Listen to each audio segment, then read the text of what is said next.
in 2027. The answer from European capitals has been as resounding as it is clear. We are in an era of rearmament to respond to the short-term urgency to act and to support Ukraine, but also to address the long-term need to take on more responsibility for our own European security. On Saturday, we also agreed a new £2.2 billion loan for Ukraine, backed not by the British taxpayer, but by the profits from frozen Russian assets.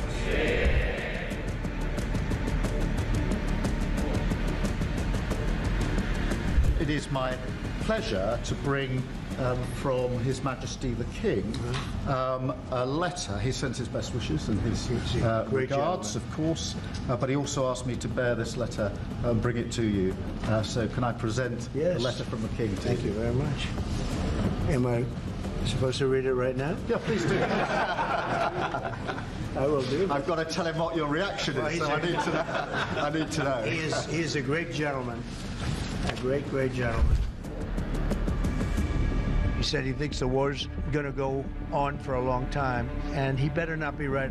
Well, I just think he should be more appreciative, because this country has stuck with them through thick and thin. We've given them much more than Europe, and Europe should have given more than us, because as you know, that's right there, that's the border. What kind of diplomacy, JD, you are speaking about? What do you mean? I'm talking about the kind of diplomacy that's going to end the destruction of your country. Yes, but if you are not Mr. President, with respect, I think it's disrespectful for you to come into the Oval Office and try to litigate this in front of the American media. You're gambling with the lives of millions of people. You're gambling with World War III. You're gambling with World War III.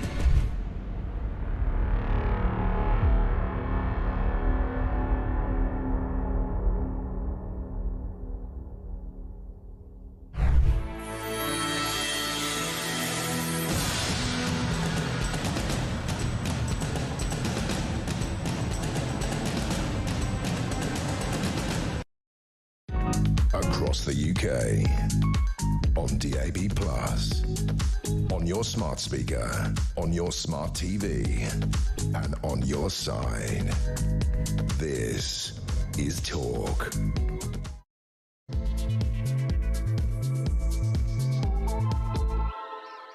A very, very good morning to you. Welcome to the show. It's just coming up to 3 minutes past 10 o'clock. I'm Julia Hartley-Brewer. This is Talk, the home of common sense. Wow, have we got a packed show for you. Got to be honest with you, not a lot of it is happy news. I'm going to be honest with you. That is often the case when it comes to news. You know, there's people who want everyone to do like, well, it's just too happy news, good news. Well, yeah, we cover all of that if it was really happening, but there doesn't seem to be very much of it in place.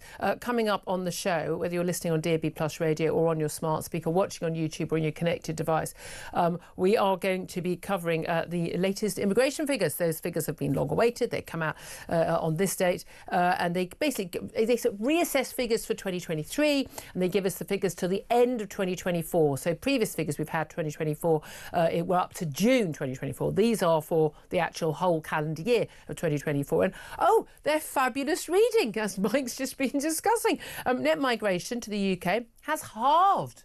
It's halved from its high previously. It's halved to 431,000 more people coming to the country than leaving the country the whole of last year. That's according to the Office for National Statistics. It is, however, still 100,000 people higher than when we voted for Brexit in 2016. And I think most of us thought one of the things we'd voted for was to have fewer immigrants arriving on our shores, partly because we've got nowhere to put them, and they're not necessarily a net economic contribution, let alone a cultural contribution in many cases. A lot of this is down to dependents, but pretty much 200,000 fewer dependents of people arriving. So the husbands, the wives, the kids and others of people coming here on work visas or study visas. Again, this was all happening under the Tories. A lot of it happened under this Boris boom, and the reduction is as a result of a change in Tory policy. So all completely within the control of the government that we had elected. Yeah, completely within their control, and they still did that. We are still looking at, Mike's just pointed out, as basically a number of people who could fill the size of the city of Bristol arriving more in this country every year than leaving. These figures are astonishing. I want to hear from you today. What level of net migration do you want? Recent polls suggested 85% of people in this country wanted well below 100,000.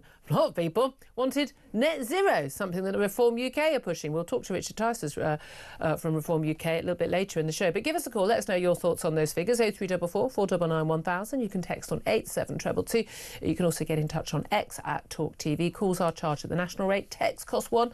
Standard network rate. Message, of course, it's free to get in touch on YouTube and, of course, on X as well. We're also going to be talking about this new independent sentencing review from the former Justice Secretary David Gauke, a Tory, of course, hired by Keir Starmer to look into sentencing review, and basically they've concluded, because they haven't got enough prison places, that sex offenders could face chemical castration, and thousands of offenders will be released after serving just a third of their jail term. A third of their jail term. What's the bleeding point of even having prisons anymore, I ask you? Plus, of course, you will have heard on PMQs, and we discussed it on the show yesterday, Keir Starmer U-turned on the axing of winter fuel payments for 10 million pensioners. However, it does look like pensioners who may well be eligible to get those extra payments if they raise the threshold of your income to get it might have to wait all the way until next winter to find out if they will be able to get it. Plus, the government has been temporarily banned in the early hours of this morning by a court injunction from signing the deal to give away the Chagos Islands and pay Mauritius £9 billion for the privilege. Again, we've got no money, but we're giving Mauritius £9 billion for something that we already have. No one can quite work it out, but a court injunction was won by a Chagosian to stop that signing going ahead today, as was planned. Plus, as I'm sure you've been hearing in the news this morning, a gunman shouted, "Free, free Palestine," after killing 2 Israeli embassy workers in Washington, D.C. last night. Police said the suspect, identified as Elias Rodriguez, is now in custody. But, you know, when they say globalise the intifada, this is what they mean. Jews gunned down on the street of a democratic nation simply for being Jewish. That is what that meant. Anyway, so much to talk about. I'd love to hear your thoughts on all of the different topics we are talking about. As I say, the number is 0344 499 1000. Discussing all of the big topics today, and I'm so pleased he's here today. It's Philip Ingram, MBE, former Senior Military Intelligence Officer. Good morning to you. Good morning. We have so much to get through. Things happening in the world? Things happening. I thought it was boring. And honestly, the amount of times I moan about it, it's too much news, there's too much, I mean, and a lot of it is really very miserable. On the face of it, the immigration statistics look good. I mean, it's all relative, people. It's all relative. They look good. And like Keir Starmer and Yvette Cooper, the Home Secretary, are going to be also like, look, the figures have halved. Sod all to do with any Labour policy. This is stuff that the figures went up under the Tories and they were brought down. Rishi Sunak instigated a bunch of changes in terms of the number of dependents who could arrive, number of visas that were handed out, study and work. And also we did have that post-lockdown boom. No one could travel for study. So we suddenly have had a load more people arrive in the last few years. But we've also just had a bunch of people who have left because they were studying for a few years, and now they, amazingly, some of them go home. Probably the ones we don't want to go home, ironically. But those stats showing, I mean, again, huge numbers of people. I mean, you know, 431,000 more people came to the country last year than left the country. What do you make of that? Well, where do you start? That sigh, according to an employment tribunal, will get you a sacking exactly. and an HR. But we're talking about that later. Yes. But you know, where do you start? I don't really have a problem with the legal migration, because that's government policy that sets that. And the reason why it's coming down is, you're right, previous government policy is starting to flow through, but also, you know, Keir Starmer has started to remove people who have overstayed their visa welcome. And we're like about sort of like 10, 15,000. I mean, those are the ones that are going out, but that's heading in the right direction. The thing that really gets me is we wrap up the illegal migration into the same numbers, and those numbers are growing, and those are where the threats are. Those are where we're seeing, you know, individuals that are getting involved in and recruited for espionage and for other activities. Before we were on air, you told me a stat, and again, this I mean, I think more people are more concerned about illegal migration, absolutely, and we've got a new research from a leading data scientist. One of those people, much better than that Ferguson fellow who's predicting how many, you know, basically half the population would die of COVID if we didn't lock down. A load of abject nonsense. Neil Ferguson was wrong about everything. He was too busy shagging his mistress to actually pay attention attention to what is the actual stats. And I still blame him and Boris Johnson on that. But this guy actually knows his stuff. He's a data scientist called Dr. Richard Wood, and he's predicted that if the weather stays good, mild, we are looking at basically hitting the same record as we got back in 2022 of over 45,000 new arrivals on the boats. He's predicting up to 50,000 though. I mean, we could have a record number. This is after Rishi Sunak stopped the boats, and Keir Starmer smashed the gangs. So that's weird, eh? Well, exactly. But the numbers you're talking about are very significant. They're very significant. I'm putting them into military terms, and we have to remember that the majority of the people that are coming across are military-age young men. Yeah. So, since records started in 2018, when the first 299 came across, there have been over 160, nearly 165,000. That's as at today, have come across. The British Army is only 75,000 strong in its regular force. This is over twice the size of the whole of the British Army of fighting age men that are in this country. Since January this year, in army terms, an infantry brigade has come across. That's a big fighting unit. In the whole of this year and the whole of last year and the whole of the year beforehand, infantry type divisions in size has come across. This is huge. The risk that there is, the threat that is underlining this. You know, if I was a hostile state with a long-term plan, I would be doing this and have a way of just getting people to then come together. And I'm not saying that there's any plan there. There's no indication, there's no intelligence to suggest this is happening. And you keep up with your intelligence bodies. But it is something that is extremely concerning. We don't have enough soldiers to deal with the individuals that have come across, never mind police and all the rest of it. I mean, it is terrifying. And again, these are so desperate. These are, young, fit men. They're largely not women and children. They're not. And by the way, the women and children are treated. One of the reasons why a lot of the women, by the way, are pregnant when they come across, you think, well, how on earth are you doing it the other way? They're pregnant because they get raped. Yes. Because that's part of the the cost of doing business. They say, this is such a heinous industry. It's the price for getting on the boats. Yeah, absolutely. Amazing yesterday as the Dunkirk Little Ships Flotilla was forced to change its course in the channel to avoid a migrant boat. I saw you bristling then as an ex-military man. Well, Talk to us about how significant and how humiliating this is. It's hugely significant. It's celebrating, commemorating one of the most fantastical things that was the first action of Winston Churchill when he came in. But I sort of slightly tongue-in-cheek turned around and suggested yesterday that to properly celebrate it and commemorate it, what we should have done is taken all of the illegal migrants that are going on, put them in the little boats and taken them back to Dunkirk. Absolutely. And drop them off. Just do it in reverse. It wasn't just a military exercise. In fact, it involved ordinary civilians. It was ordinary civilians. What was so incredible about it. The incredible thing about it was it brought communities together, brought society together, and it woke the country up from the phony war to the realities of war. And we saved so many of our soldiers, which allowed us to build up a military capability to then go in 1945. And again, would we be up to any of that at all now? I completely wonder. I mean, this is the thing. I mean, these stats today, I mean, I think the British public have grown weary. They have really grown weary of all this, but they're also very, very angry. And I think the political classes, and it's Labour, Tory, Lib Dem. I mean, the Lib Dems literally come on in, the water's lovely to everybody. Yeah, exactly. Labour is what they say one thing, but they don't really mean it. They really do want open borders. A lot of them. They really don't believe that there is a nation state or any idea of you being a British citizen is different to not being a citizen. But I mean, certainly, the Tories pay lip service to it. But again, didn't actually do anything about it. Again, this is why Reform UK are riding high in the polls, currently at 29%. This is very, very simple. We go, because people are far right. We've been told, yes, they're far right and heinous. No, it's because people are fed up with the idea that when we say what we want, you ask us what you want, you say what you want, you say you're going to do it, and then you don't do it year after year after year. But those stats, the halving of those stats, shows that they have the power to do it, but they don't, and they choose not to because they don't actually think that mass uncontrolled immigration legal is actually really a problem. But lies, damn lies and statistics. As soon as the government minister comes out and says, oh, we're doing so well because our statistics, you know they're lying. Yeah. Well, as soon as they're talking, you know they're lying. This is part of the problem that there is. So the public have lost confidence, and what the public are saying are and everything comes back from not the legal migration to they're seeing the boats coming across. That's what's hitting the pictures. That's what's hitting the social media comment. That's what people are seeing in the hotels in their towns and cities and everything else that are taking things up.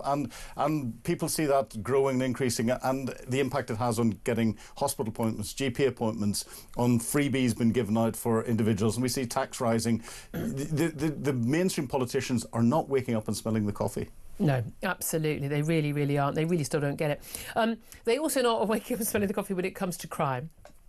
People want crime dealt with. Yes. We're constantly told we've got too many people behind bars. No, what we have is not enough prison places. Yep. The solution is apparently that we let people out early. We've already seen thousands of people, including domestic abusers, people who've committed serious violent offences, being let out earlier. It happened last autumn. It's happened again recently. The Prime Minister decided to commission David Gauke, who's a former Tory Justice Secretary, who kind of, again, it's not his fault. He wasn't given the money to build the prisons, but oversaw the prisons mess. He's gone a sentencing review, and basically they're looking at most prisoners serving just a third of their sentence behind bars. Basically, if it's under a year, not getting a prison sentence at all. Suspended sentence up to 3 years. You're getting a 3-year sentence. That's a serious crime you've committed, and yet, we're constantly told this is terrible. Again, by the way, Lucy Connolly's still behind bars. A mum of a young child who didn't actually commit any violence, for something she wrote online that was up for 3.5 hours, and she's still behind bars. It's madness. But front page of The Sun, they were the only paper given a preview of this, former preview, saying that paedophiles and other sex criminals, well, they say will be, it could be, let's be honest, could be castrated, chemically castrated, given drugs to lower their libido, lower their sexual urges, is part of this crackdown to sort of lower their urges. This is something that Shabana Mahmood, the Justice Secretary, is looking at. It is in place in other countries. It is used in Germany and other countries. Do you think realistically any of this will ever happen? Because I've got a funny feeling the human rights lawyers are going to get involved very quickly. I don't think it will happen. And if you chemically castrate a paedophile, you should still not let them out of prison, because you can't be certain that they're going to be safe. And therefore, there's no reason for that. The Tories let us down by increasing the sentences for serious criminals and increasing sentences across the board, and not building more prisons. Now, the Gawk plan is looking at lessons from different countries around the world, and Texas has got a big scheme where if prisoners behave and they continuously behave and they prove that they're good individuals and that they're contributing to prison life and can contribute to society, they can get released early, at only a third of their sentence, working through it. It seems as if he's adapting that, but there's a lot of caveats in it. And if it's a blanket third, then it's wrong. If it's based on behaviour and rehabilitation and a lack of threat to society again, then get people out. We shouldn't have people in prison for doing things like, no matter how heinous it is, tweeting. Whenever we're letting paedophiles and people who are abusing their partners out on the streets. Violent criminals should be kept in prison, and we have other mechanisms of looking after those that have not committed violent absolutely. Talking of violent crimes, waking up this morning to the horrific news of 2 Israeli embassy staff in the US shot dead in Washington, D.C. by a pro-Palestinian gunman. We know he's a pro-Palestinian gunman. He was outside a Jewish museum at an event for Jewish people. He shouted "Free, free Palestine" after he shot dead. And this is a young couple who apparently were about to get engaged. He'd already bought the ring, was going to take her back to Israel to propose formally. This is Yaron Lisinski, has been named, and Sarah Milgram. Absolute tragedy. These young people have lost their lives. But this is what globalised the Intifada means. When the BBC and other media spout the lies about, like, in 48 hours, 14,000, following a UN claim, by the way, that 14,000 babies are going to die in the next 48 hours, simply not at all what the claim was from the actual evidence was. When they accuse Israel of genocide, of being baby killers, they repeat what are effectively, blood libels, long-standing anti-Semitic blood libels from medieval times through to the 1930s under Hitler. When they do that, it is not a surprise. It is not a surprise that people then think that, yeah, Israelis, Jews, bad. And again, the conflation of anything to do with Israel, with Jews, plays out on the streets of not just, I mean, we've seen anti-Semitism in our country on a grand scale. Those fortnightly marches, they are just anti-Semitic marches now. That's what they are. And now 2 young people shot dead in the prime of their lives in DC. This is what happens. It's exactly what happens. You know, everyone who goes out and shouts for terror organisations who are accusing Israel of genocide, who are globalising the Intifada and calling for that, have got blood in their hands. And the unfortunate thing is, I'm pretty certain this is just the beginning, and there's likely to be more. And that's the really shocking thing. If you look at the stats in the US where this happened, you know, a lot of the anti-Zionist rhetoric is coming out of the US far left. And in the last 12 months, you know, the amount of incidents have grown by 325%. That's significant. This is going to hit us, you know, in this country, and it's going to hit across the world. And people who are spouting anti-Israeli rhetoric need to wake up and recognise that they're the ones that are responsible for this. Absolutely. Absolutely. I'd love to hear your thoughts on this. I mean, there's so much big news to talk about today. Give us a call on any of it. 0344 499 1000 is the number to call. Up next, we are going to be talking about that sentencing review. We're also going to be talking about those latest immigration stats with the Tory Shadow Policing and Crime Minister Matt Vickers. That's up next. We'll get your calls as well. This is Talk, Home of Common Sense.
It only requires one word, yes or no.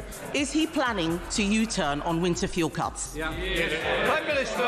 Mr. Speaker, I made clear in my earlier answer that as the economy improves, we want to take measures that will impact on people's lives, and therefore we will look at the threshold, but that will have to be part of a fiscal event.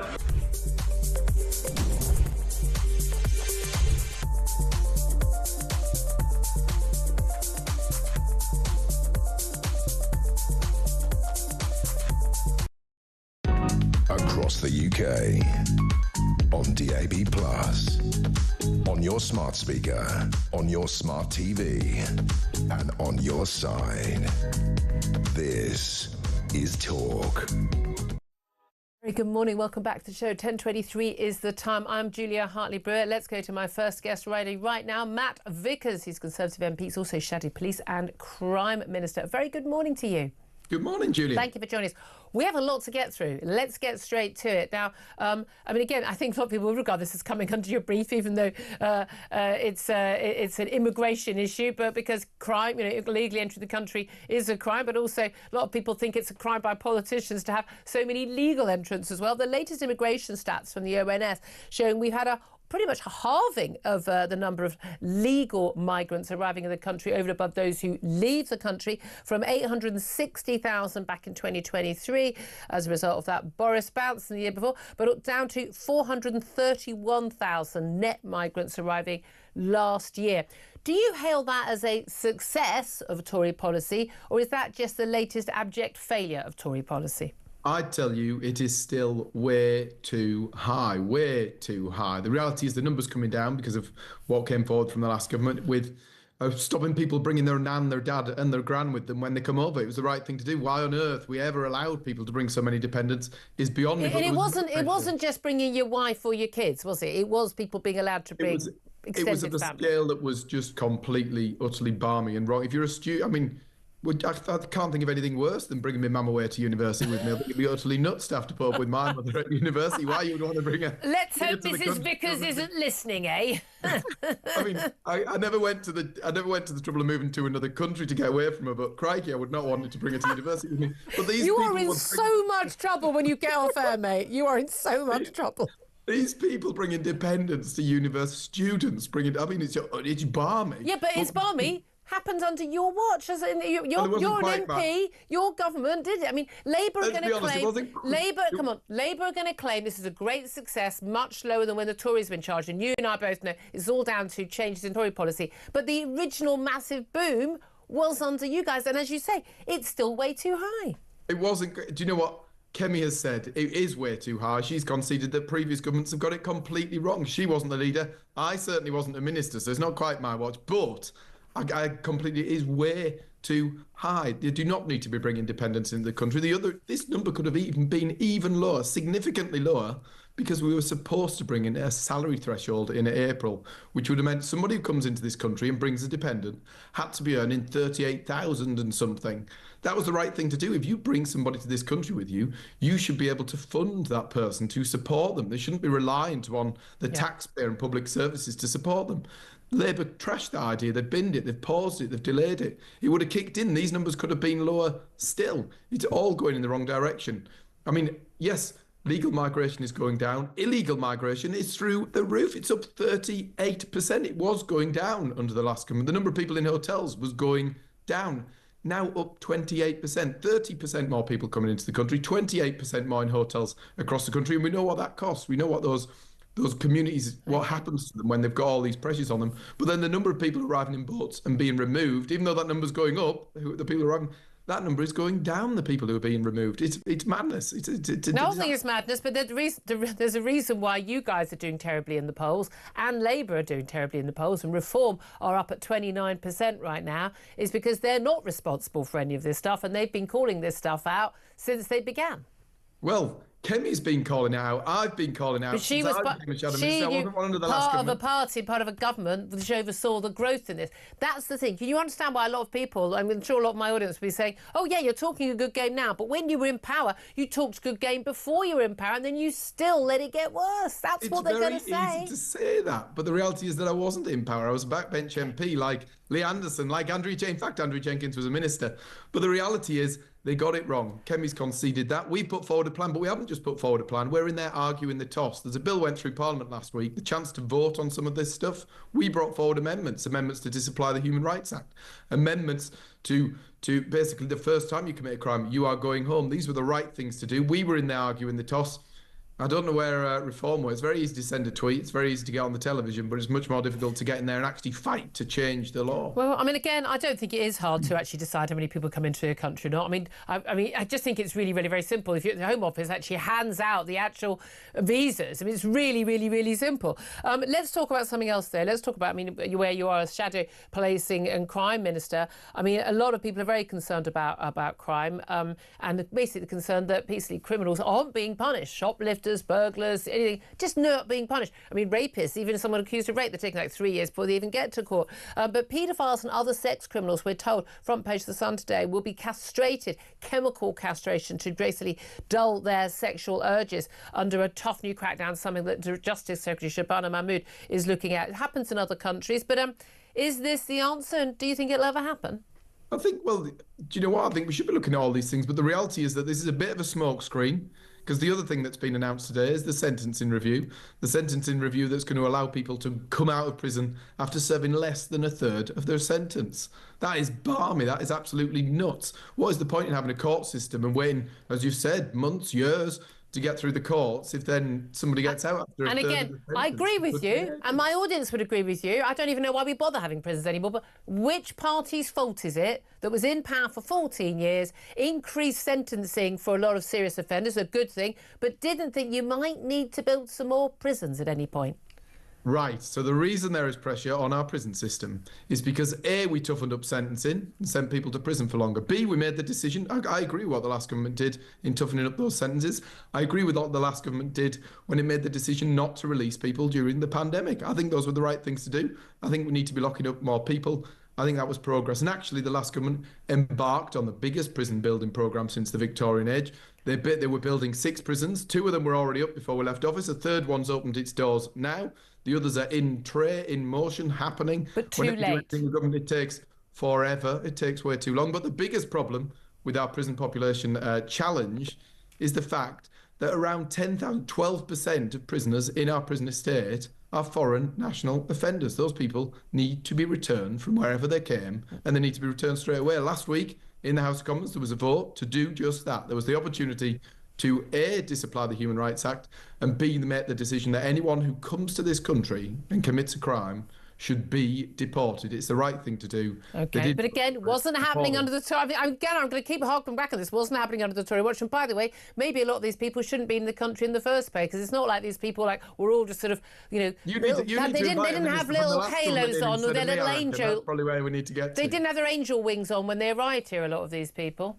Well, we know disproportionately the number of them that are much more likely to commit a crime than the average member of the population here in the UK who's already here. It's wrong. It's horrendous. Let's talk about something else. Let's talk about winter fuel allowance. Keir Starmer at PMQs yesterday, pretty shocking announcement. We've been trailed, but, finally did it, undermining his Chancellor, Rachel Reeves, who always said no choice but to cut the winter fuel allowance for 10 million pensioners because they just, all that, £22 billion black hole she's always claimed. He says there's going to be changes on that to make more pensioners eligible. A massive big U-turn, undermining his Chancellor's arguments on this. He says it's because the economy has improved. I don't think anyone else has noticed the economy improving, but do you welcome that change? It's a bizarre. I welcome the change. I welcome anything that goes back to the drawing board, because this was completely the wrong thing to do. Millions of pensioners sat in the cold this year because of this bizarre, stupid, half-baked idea that's put them in the cold. It's completely wrong. So I welcome the fact it's coming back to the drawing table. But actually, to say the economy is in a better shape is just absolutely ridiculous. There are more people out of work. Inflation now nearly doubled. Everything is going well. Growth stagnating. It's not a good picture for the economy in this country. You know why it's not a good picture? Because he's taxing to death anybody who dares to go out of work or tries to create jobs or tries to add economic growth to their local economy. OK. Just finally, I want to ask you about the Chagos Islands. It was expected the Prime Minister was going to do a virtual signing of a deal to hand over the British-owned Chagos Islands to the Mauritians. No one can quite work out why. They've never owned Chagos Islands. They don't have any claim. I do not understand why it's happening. Apparently a top priority for this Labour government. And we were going to be paying £9 billion a year. Basically, out of the goodness of our hearts, to give away something that we've already got, still to continue leasing that key military base at Diego Garcia. That has now been, temporarily halted by a court injunction given in the early hours of this morning to a Chagosian who went to court to stop this from going ahead. What do you make of that? I do wonder. I don't know whether Keir just hates this country. Everything he negotiates he's never on our side in the table. Whether it be Chagos dishing it out and paying a fortune for it, whether it be, we saw the Indian workers stuff. He uses tax breaks for Indian workers at the same time as he's taxing to death British companies who happen to employ people and create jobs. The EU, we've seen what he's done to fishing. No matter which negotiating table he gets round, he seems to be sat at the wrong end, and Chagos is a prime example of it. That is a fair analysis, is it not? We'll have to let you go, Matt Vickers. Get on the phone right now, mate. Call your mum and say sorry. I'm just warning you now. Matt Vickers, Conservative MP, Shattered Policing and Crime Minister. Philip Ingram, do you want to come back in on Chagos? Chagos is it is a security risk to the United Kingdom and to the West. Why are they doing it? There's no logic behind it whatsoever. Unless Keir Starmer is basically fully paid, basically as a member of the Communist Party of China, because his benefits China because they're close to Mauritians. They basically bought up the Mauritians. And we'll have access to that base. Unless that that is the reason why. There's no reason why you would do this. There's no reason whatsoever, and thank goodness the Americans have got Diego Garcia occupying that, because whenever this deal runs out, the Americans are going to turn around to Mauritius and say, no, you can go away, fight me. But there are questions that have to be answered here, and this is one where Keir Starmer should have, for potential personal historical interests, have stepped back and gone, I want nothing to do with this. All his HR lawyer mates are involved. Correct. Yeah, OK. I'd love to hear your thoughts on this as well. 0344 499 1000. Up next, we're going to be talking to a man who absolutely does know about how we tackle migration, whether it is legal or illegal. He's Tony Smith, the former head of the UK Border Force. He's here in the studio. Up next, this is Talk.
Across the UK, on DAB+, on your smart speaker, on your smart TV, and on your side.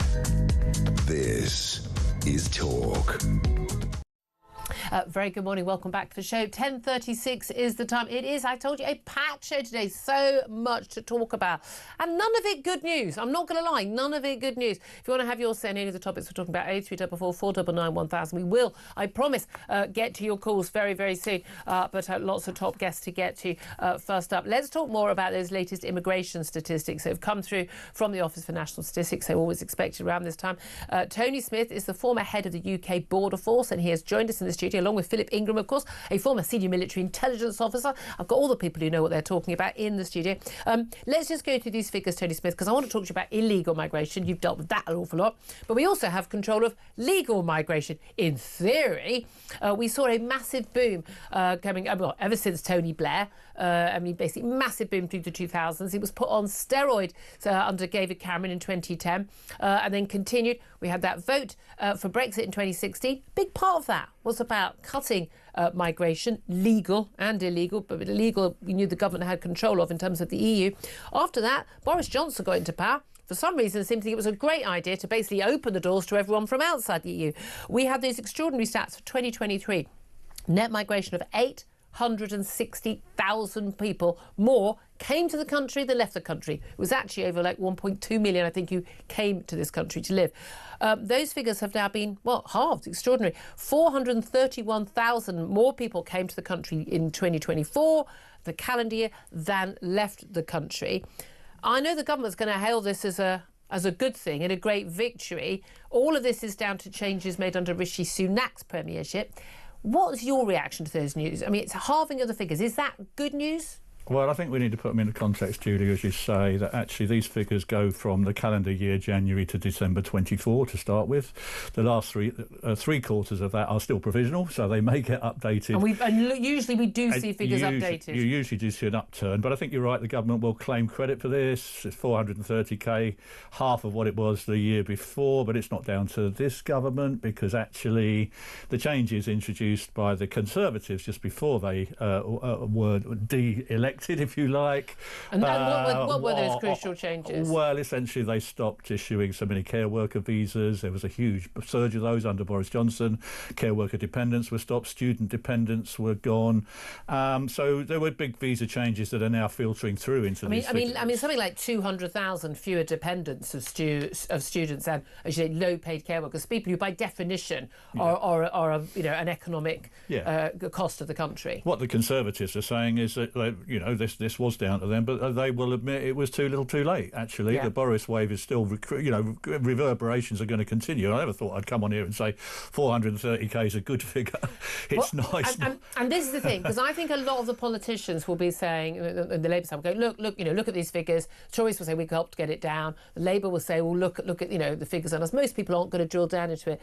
This figure is still 100,000 higher than when we voted for Brexit in 2016. So we're still important. We're still off important. The scale. Yeah, I mean, we're still importing a city the size of Bristol. Yeah. Every year through migration alone, far exceeds, probably doubles the number of new houses that we're building. And as you say, about 100k higher than it was when it was considered to be exceptionally high during Brexit. It was about 350k, and that's one of the things that triggered the Brexit vote. So actually, 430k to me, having been in this business for a very, very long time, is still far, far, far too high. This is kind of like somebody who was 25 stone and then saying, "Oh, great, I'm 18 stone." So, well, that's great. That's great, but we're still obese. Yeah, that's kind of the territory we're in, isn't it? Which is just sort of. That's a good analogy, Julia. Yeah, that's right. So I mean, I think there is a lot more to be done. Now we don't know what Labour are going to do. They haven't done very much actually. They produced a white paper, which you probably reported on. We love a white. We love people writing documents. That always helps. I've read that. I spoke to a lot of people about that. Promises maybe getting down another 50k, maybe 100k when they've implemented all those things. You're still talking about above Brexit levels, Julia. Well, this is the curious thing. I mean, I know the Home Office and their own documents for officials, when they're talking about, the government saying they're going to get the numbers down now under Labour, and they were saying realistically they won't get it down by more than 100,000 each year, and realistically it's going to be more than that, and because it always is more than that. But again, a lot of it's going to depend on the economy, isn't it? And a lot's going to depend also on, do you count, say, the youth mobility scheme if that comes into place, whatever they call it, and are they allowed to? Do you count those people? I mean, again, we have these battles about, do we include students or not? If someone is living here, they're using public transport or the roads or needing to go to the doctor or whatever. I mean, they're still here needing somewhere to live, aren't they? Yeah, and a lot of the output have been students that have actually gone back, 500k output actually in terms of bringing the net figure down. A lot of those are students that were in the previous figures that completed their studies and have now left the country. I mean, it's nice to know some of them are leaving. Yeah, these are people, of course, that was when we had a couple of years when people couldn't really come to study because of lockdown. COVID, yeah. So then we had a big, massive number of them, but they're now going. Yeah, so there's a lot beneath the surface of these figures, Julia. But I mean, I think the main point is the government will claim credit for this, but actually I don't think it's their place to claim credit if credit is due, and I don't think they go far enough. Actually, most people will still be concerned. This is a very, very high number, and it's not a number that we can continue to absorb in the longer term. And again, crucially, a lot of this, the number of the people who are coming, the massive boom under Boris Johnson was from people outside the EU. Again, of course, everyone was accused of being racist for wanting to limit the number of people coming from the EU. And of course, I don't know how we were racist against white Europeans largely, but there we are. That's how the mind works of the people who criticise that.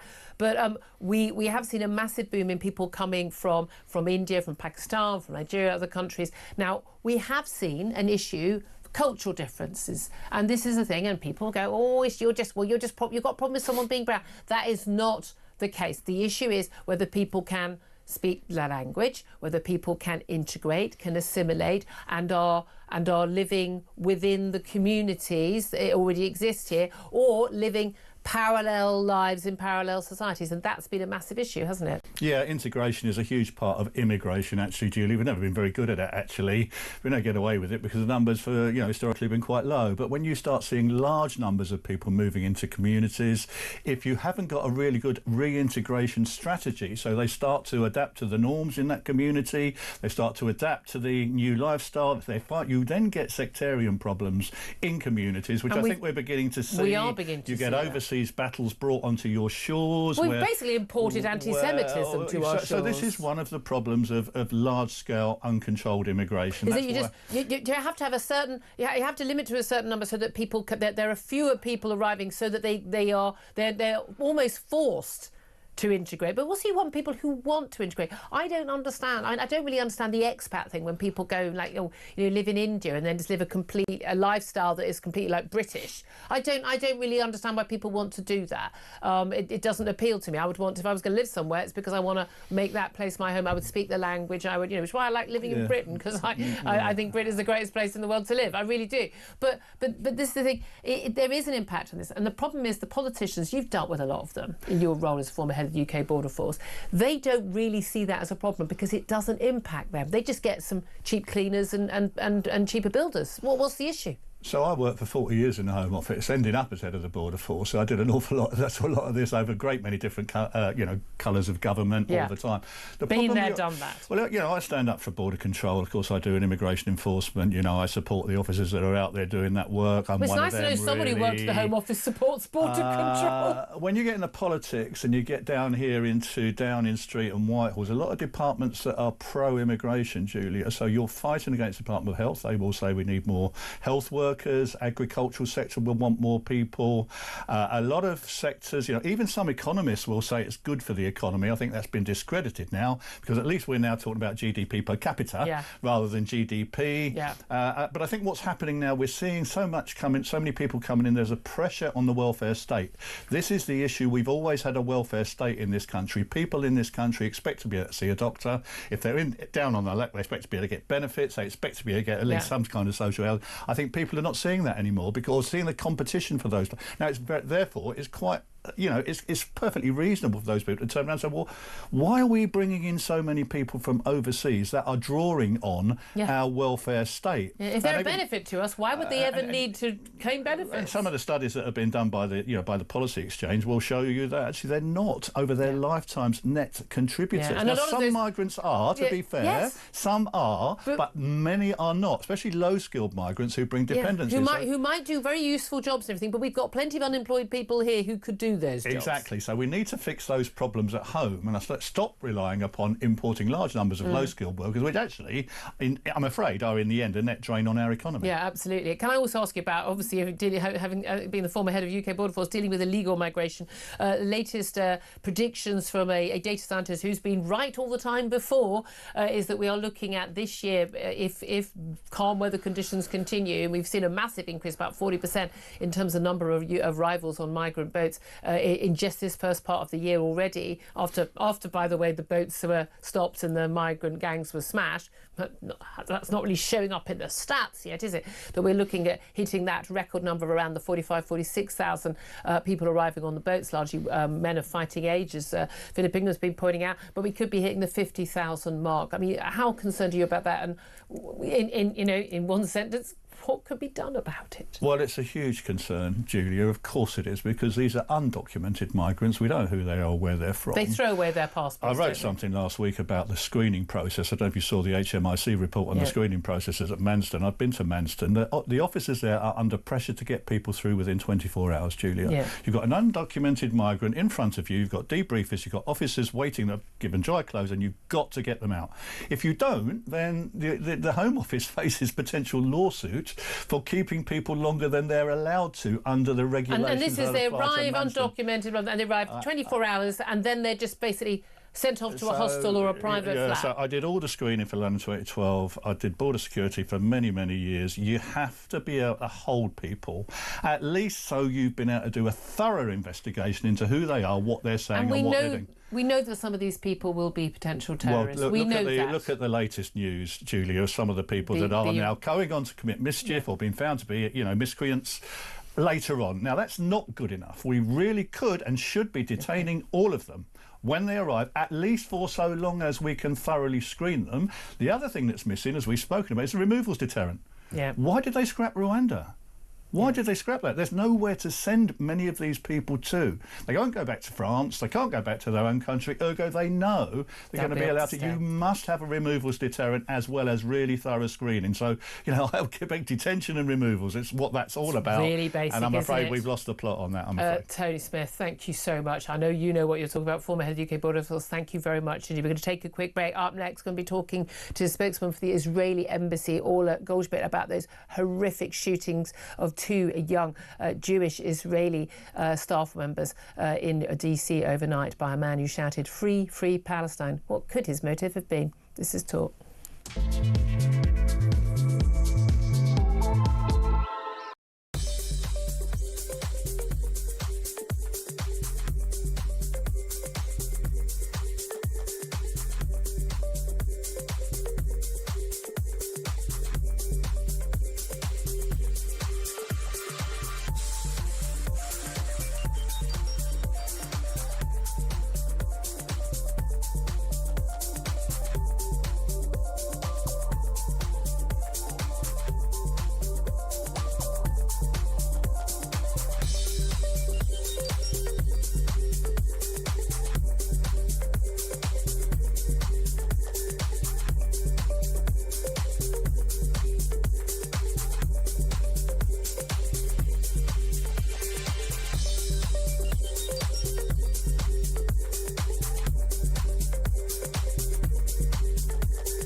And that is why Hamas is praising the UK. Hamas has praised the UK, France and Canada for the latest pressure against Israel. I don't know who the last British Foreign Secretary was who was praised by a jihadi regime, but it's a terrible indictment, I think, of British diplomacy. Now, the reason that Hamas is praising David Lammy is that it thinks Lammy has thrown it a lifeline. Hamas wants to end this war in power. Hamas wants to end this war still governing Gaza, still oppressing its people.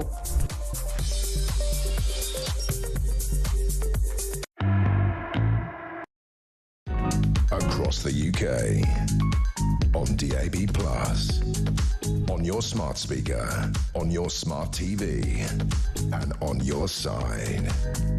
This is Talk. This is Talk, the Home of Common Sense, for me, Julia Hartley-Brewer. Thank you very much indeed for your company. I promise we're going to get to your calls. There's so much to talk about, but as I wanted to get some guests in on some of the really crucial topics that we have been talking about. Joining me is Philip Mivilingram as well, and I know you're very interested to hear from our next guest. She is Orly Goldschmidt. She's a spokeswoman for the Israeli Embassy and returns to the show. You've been on the show many, many times before. I wish we were talking under happier circumstances, but the news this morning that two Israeli embassy workers had been shot dead last night at an event in Washington, D.C., I think has shocked the world. It shouldn't really shock the world, but it's a young couple, Yaron Lisinski and Sarah Milgram. They've been named this morning. They were actually a couple. They were about to get engaged. She'd already bought an engagement ring. He was going to propose to her in Israel. And they were shot dead, well, because they were Jewish. Because they were Israeli, by a pro-Palestinian gunman. We know he was a pro-Palestinian gunman because he shouted "Free, free Palestine" after he was arrested. Your reaction, the reaction of other staff at the Israeli embassy to this, I would say senseless, but of course the person who committed the crime probably wouldn't think it was senseless killing. Well, first of all, we were devastated, and our heart goes to the families of Yaron and Sarah. As you say, you know, it's a shocking event, but none of us were surprised. You know, when you hear in the streets of many cities around the world, including London, globalizing the intifada and from the river to the sea, these calls for incitement actually, you know, bring that kind of violence. And I think this was a despicable act, and it won't stop us. It won't stop me, it won't stop us from representing proudly our country, and we will stand tall, and we will face terrorism everywhere, but we won't stop. Well, I mean, and this is the thing, isn't it? Because we've got, you know, politicians. We've had, you know, your boss, the ambassador, Zibi Topaveli. She was called in to see the Foreign Office this week to be chastised over policy in Gaza, over the missile strikes, civilian deaths, over lack of aid going in to Gaza. Foreign Secretary David Lammy said the treatment was monstrous of the Palestinian people in Gaza by Israel. When we have the BBC carrying on claims by the United Nations, wasn't it, that 14,000 babies would die within 48 hours. Not at all what the report suggested. There was a risk of famine to 14,000 babies over, I think, a year or 18 months. I mean, nothing like the figure that was spouted. And that lie being continued when we have this talk of genocide, the deliberate targeting of civilians. This is routinely broadcast, the likes of Gary Lineker retweeting blatant anti-Semitic posting. I suppose, again, it shouldn't be a surprise to anyone that this happens. Well, again, this is, as you say, it is not a surprise. We're still very shocked and shaken because we feel that this could have happened to us as well. Not even recently, there was a man who tried to jump over the embassy in London and he had knives on him. So we can feel this threat very clearly. And yes, as you say, incitement everywhere, incitement in here. Many people think that it's very easy to get peace in the Middle East, to stop the conflict, but they fail to understand that there is a real threat against Israel and against us, and security must come first. And of course we want peace. We want to live in peace with our neighbors. We have nothing against the Palestinian people.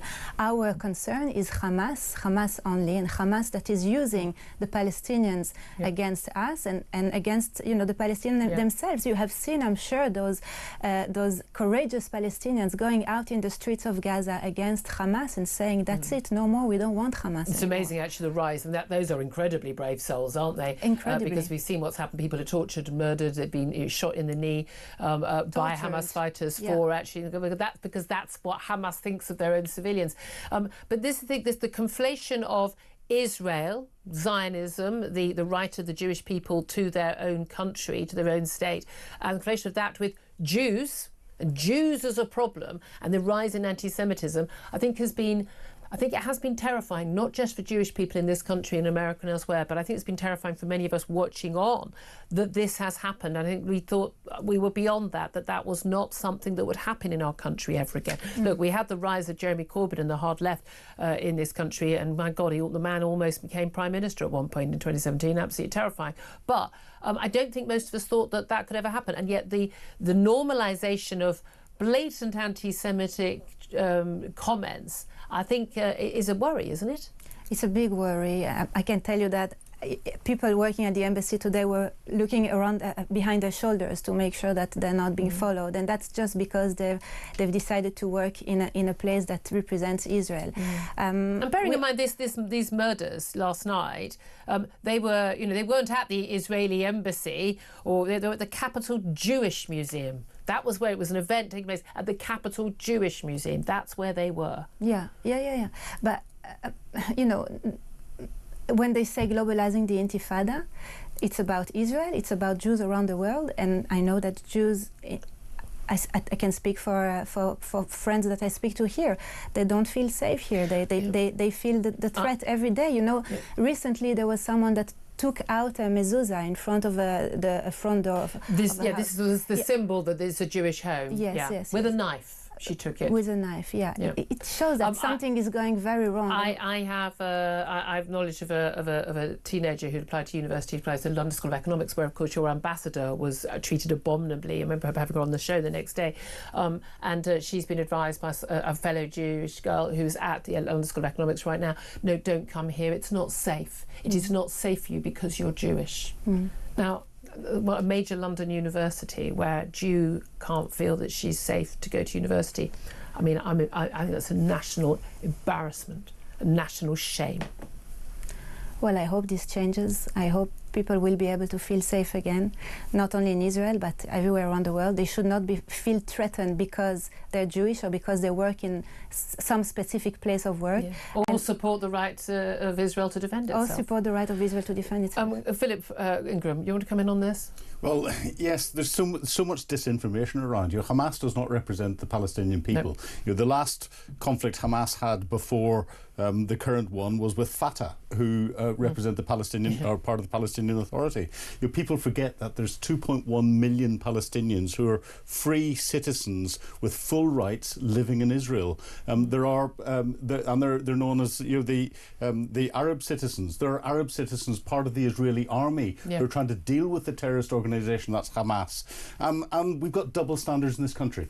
If a young mother gets 31 months for inciting violence, we're allowing people to incite violence on the streets on a daily basis, and nothing's happening. It's happening. That's where we need to stop this. Absolutely. And again, where it should stop, this should be a wake-up call, shouldn't it? The death of these two young people, a young couple in the prime of their lives. Absolutely, simply, let's face it, it was for being Jewish. And people think that when people are over-egging the pudding about the anti-Semitism and the rise in those attacks and that threat.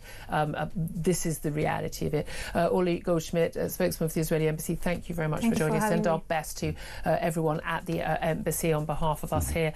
Lots more to talk about. I'd love to hear from you on this. Want to hear from you about net migration to the UK. It's halved to 431,000 in 2024. That's the latest figures from the ONS.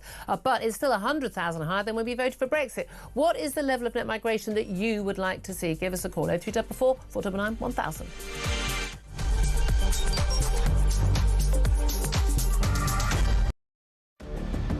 I can announce this government will begin the biggest sustained increase in defence spending since the end of the Cold War. We will deliver our commitment to spend 2.5% of GDP on defence, but we will bring it forward so we reach that level in 2027. The answer from European capitals has been as resounding as it is clear. We are in an era of rearmament to respond to the short-term urgency to act and to support Ukraine, but also to address the long-term need to take on more responsibility for our own European security. On Saturday, we also agreed a new £2.2 billion loan for Ukraine, backed not by the British taxpayer, but by the profits from frozen Russian assets.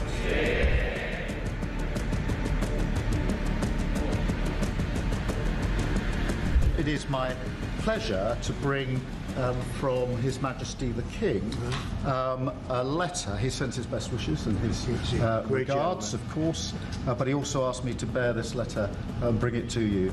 So can I present the letter from the King to you? Thank you very much. Am I supposed to read it right now? Yeah, please do. I will do. I've got to tell him what your reaction is, so I need to know. I need to know. He is a great gentleman. A great gentleman. He said he thinks the war's going to go on for a long time, and he better not be right. Well, I just think he should be more appreciative, because this country has stuck with them through thick and thin. We've given them much more than Europe, and Europe should have given more than us, because, as you know, that's right there, that's the border. What kind of diplomacy, JD, you are speaking about? What do you mean? I'm talking about the kind of diplomacy that's going to end the destruction of your country. Yes, but if you are not Mr. President, with respect, I think it's disrespectful for you to come into the Oval Office and try to litigate this in front of the American media. You're gambling with the lives of millions of people. You're gambling with World War III. You're gambling with World War III.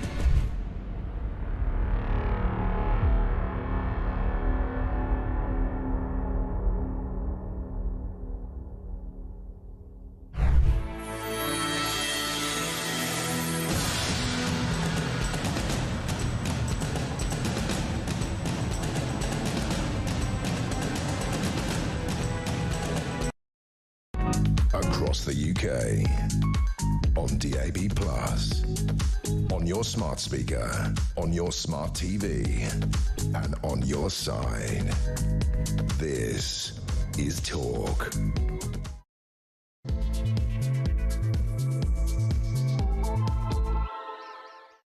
A very good morning. Welcome back to the show. This is Talk, the home of common sense. I told you it was going to be a packed show, didn't I? I promised you we are going to get to your calls. Lots of calls coming in about all of the big topics on the station today, but so much to talk about. And whether you are listening on DAB Plus Radio or on your smart speaker, watching on YouTube or on your connected device, it's always great to hear from you as well.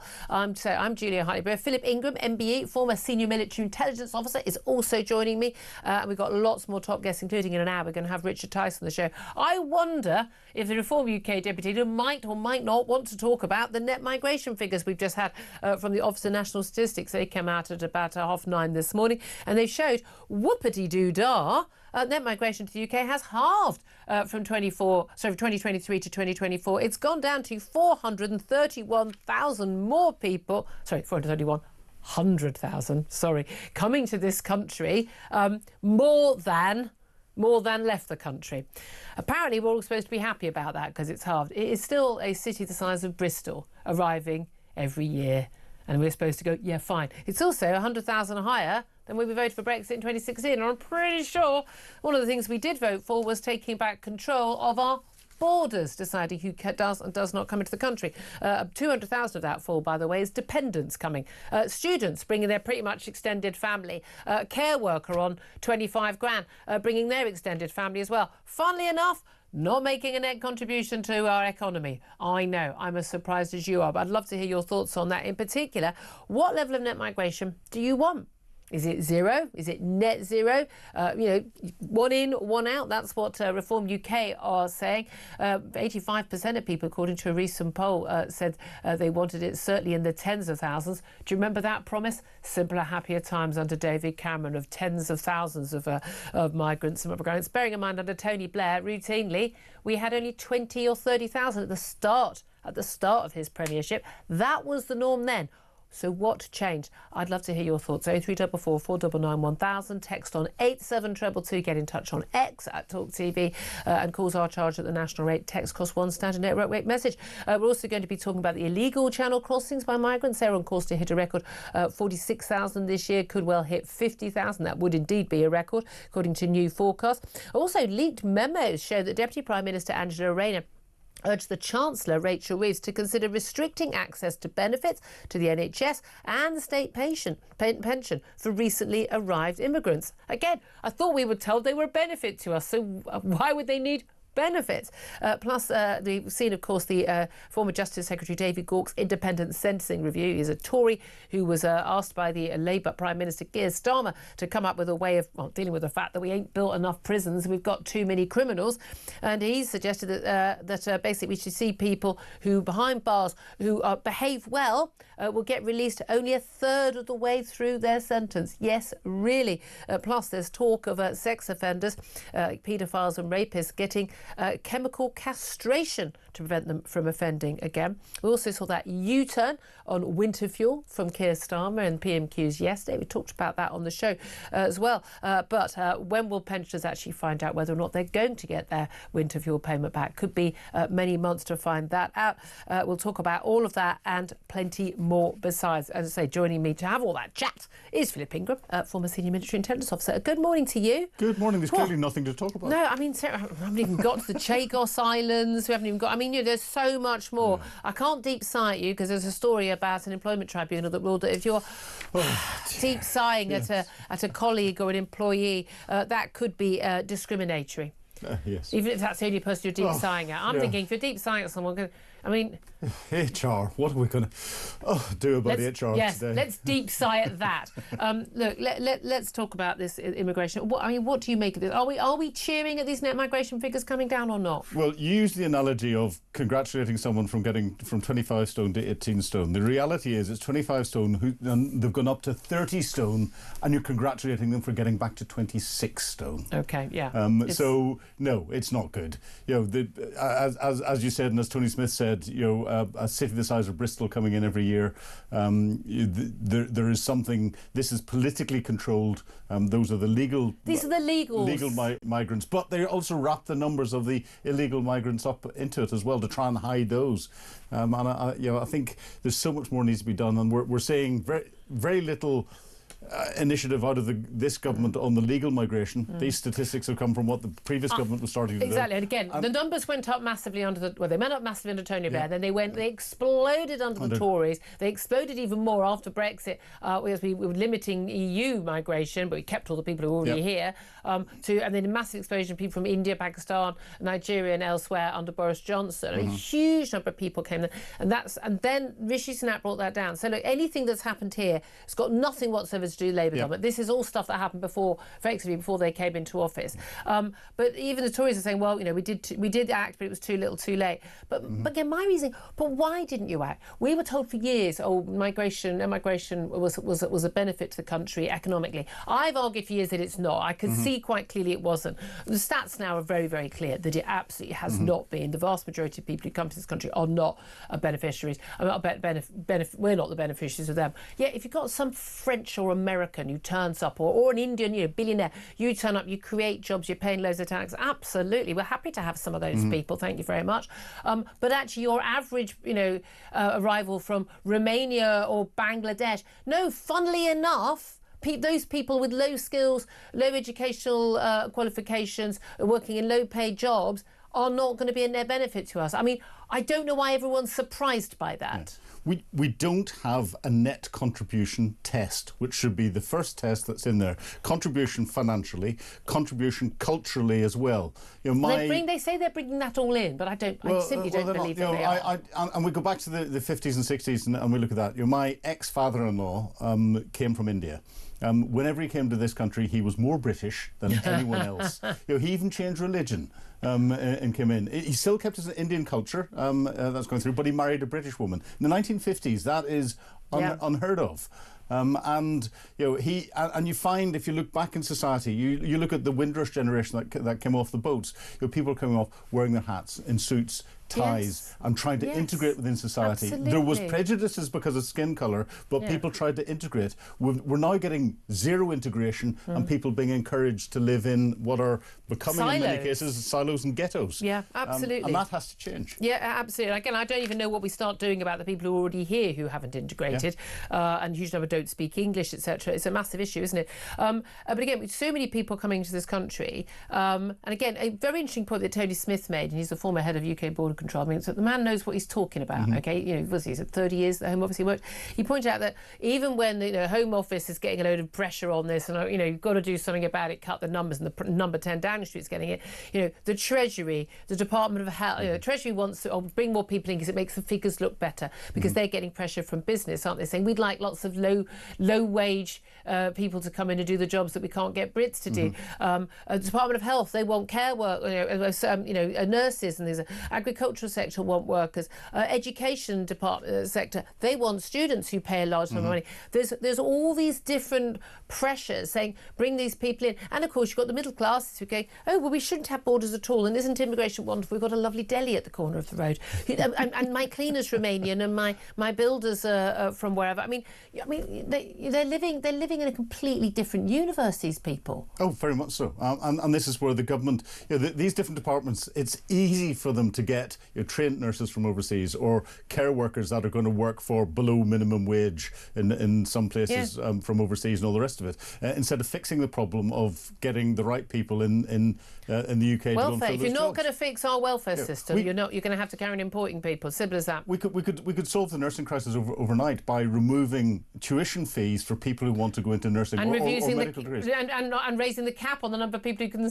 We don't need to import a single doctor. We have enough young people who want to actually be doctors and who've got 3 grade AA levels in science subjects who should be allowed to train as doctors. And if you turn around and took their tuition fees away and gave them a grant for living, you would find an awful lot more people who want to go and be doctors. And again, and the reason why nurses are that particular case is because they actually have to work. A lot of their training involves them working. Correct. But they're working for free in hospitals, and that's the key. So they can't, unlike other students, go and work as a waiter or go and work in a warehouse or a shop because they have to do the shifts in hospitals. So they are bigger debts. So they are bigger, and they're particularly penalised. Again, bit joined up thinking, bit of reality checking. We'll take over. Seriously, come the revolution. Emperor and Empress, it makes sense, people. It makes sense. I'd throw in Sam Armstrong as well. I've got to be honest with you. I really would. We need a good team. He'd a good team. Totally. Sam Armstrong would definitely be our. Dominic Cummings. Who will be in our government? We'll get people to tell us. Mike Graham, obviously. I don't know why I put him in charge of. Communications. That would be so. Government communications. Those briefings would be hilarious. At least we found a lighter note on a grim news day, haven't we? I want to hear from you though. What I mean? Okay, question to everybody, but question to you, Philip. What should net migration figures be? It's very difficult to put a number on it because there are so many moving factors. We should try and have it as zero, and in fact we should. We should attempt to that for now, and see if it's possible. And then you look at the number of people who are not integrating into society and passing what would be a net contribution test, and therefore it should go below zero. We should start to move people out of the country who are not adding value to the country. I am so up for this. I mean, they need to deport illegal migrants. I mean, the illegal people who've arrived, again, huge number of people who've arrived here on work or student or tourist visas who've just not gone home. Again, you've got a month. Sod off. Get out. You've got a month. That's it. And after that, we're going to get very, very nasty. I'm serious. You'd have a load of people like the Guardian, the BBC, go, oh, they've got children. I don't care. They're not British. They're not legally allowed to be here. Get the hell out. Now, that apparently would be far right and terrible. I don't have a right to just go and live in any sodding country I want without the right documentation. Well, and without contributing. You can't go and work in Australia unless you've got a visa that is something that means that you're going to contribute. You can't do this in the States. They're very ruthless, you can't do the same across the absolutely. board. I'd love to hear your thoughts on this. Get in touch, 0344 499 1000. Let's also talk about the other big news in terms of British politics. David Gauke's sentencing review. Most prisoners, basically, for good behaviour, would serve just a third of their sentence, and a third, we're told, being closely supervised in the community. What a load of nonsense that is. And then another third sort of on free licence. But basically, it had to have good behaviour.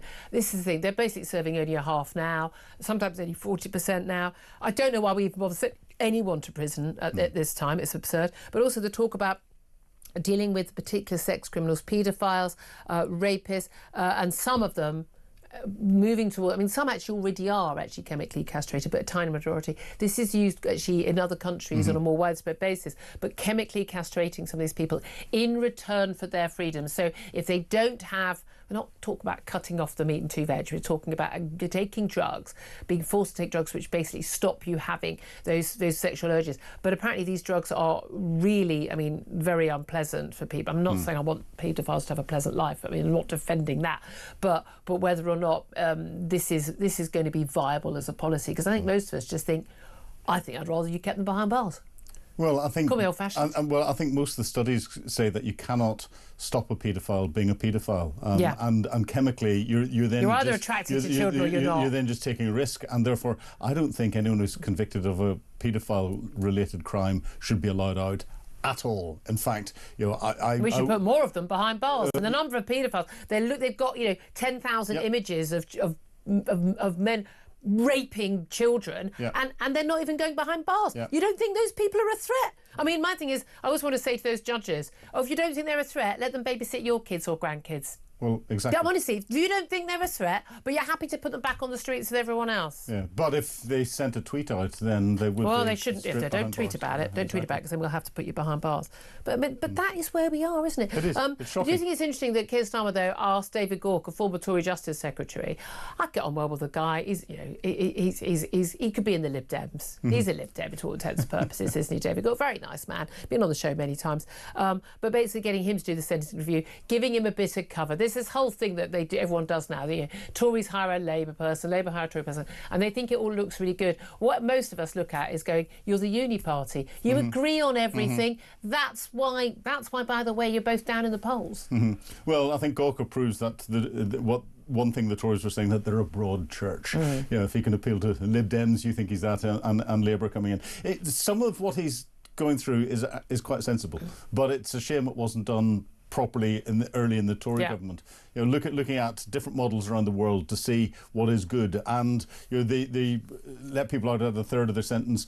In the United States, in Texas, where it comes from, is based on people going through rehabilitation, behaving well, proving that they are going to be good members of the community again before they're allowed out. It's not blanket. It's not everyone out at once. That should be a given. I mean, again, my thing is, you serve your sentence if you behave well, and you serve more if you badly. I love that the solution to we haven't got enough prison places is put fewer people behind bars.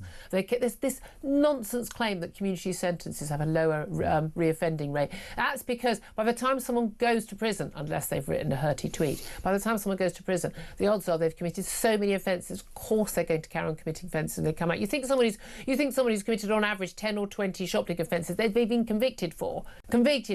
So I mean, who are we kidding? I mean, they've committed hundreds and hundreds and hundreds and hundreds, but they haven't been even arrested for. When they come out of prison, you think they're not going to carry on shoplifting? Of course they are. I mean, they've only got the community sentence for the first few. So it defies belief. But the answer is build more prisons. We're constantly told we imprison more people than any other Western nation. We have a higher offending rate than any other Western nation. Western European nation. America is off the scale in terms of theirs. I think the American justice system is absolutely terrifying, I have to say. I don't think it is a justice system in any meaningful sense anymore. But we have a higher rate of offending, and I think part of that is we've got a breakdown of the family. We've had a general breakdown of trust and of law and order, and we've had that thing where basically the odds of you getting caught are so low that people just think they can commit crimes willy-nilly. And I think that's the issue we need to tackle. It is, but before we start spending more taxpayers' money building prison places, and we do need an awful lot more prison places, we should be doing everything we can to reduce the amount of taxpayers' money that's being used to keep people in prison that we could send elsewhere. Yep. So the 10,000 foreign prisoners should automatically be deported. But only if they're serving their sentence elsewhere. Yes, but the main thing is we shouldn't import these people in the first place. These people didn't, as I mentioned earlier, these people didn't know. Most of the people who've committed these crimes, if you're behind bars as a foreign national in our country, the odds that you just turned up and you were a completely law-abiding normal person beforehand. What a load of rubbish. But there's a number of them that are have got foreign passports. They've never taken up British citizenship. They've left in this. They've lived in this country for most of their lives, and they use that as their human rights excuse to stay because they don't like the chicken nuggets that go elsewhere and all the rest of it. So they should just automatically be deported. It's someone else's really problem. Simple. But also, if we haven't got any money to build new prisons and do all of this stuff, why have we got $9 billion to give the Mauritians to hand over the Chagos Islands, which we own? I've never understood. This is like literally, I've got a car, I'd like to give you my car, and then I'm going to pay you to take my car away. This is genuinely insane. Interestingly, there was supposed to be this virtual signing ceremony with Keir Starmer, the Mauritian Prime Minister, today. There was a High Court ruling in the early hours of this morning, a challenge to that, basically, until there was a formal review of this by the courts. This is brought by a Chagosian, that basically this cannot go ahead. And there's a High Court injunction now preventing the Prime Minister from giving away British sovereign territory. Yes, I know the photographer that was going off to photograph the virtual signing ceremony, and he'd put out on Twitter this morning to say that he was mostly going off to photograph VIP signing documents today, and then an hour later he had to say, it's been postponed. Turns out I'm not.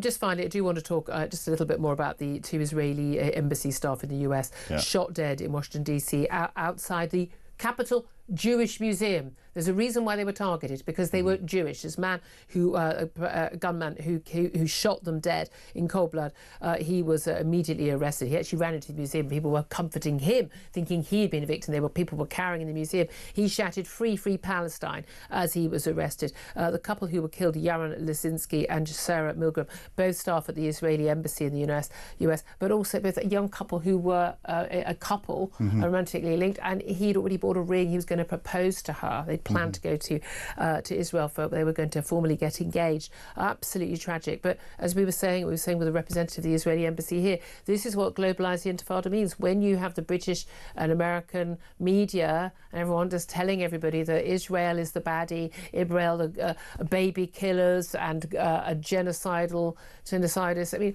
this is and the Palestinians are these uniquely hurt people.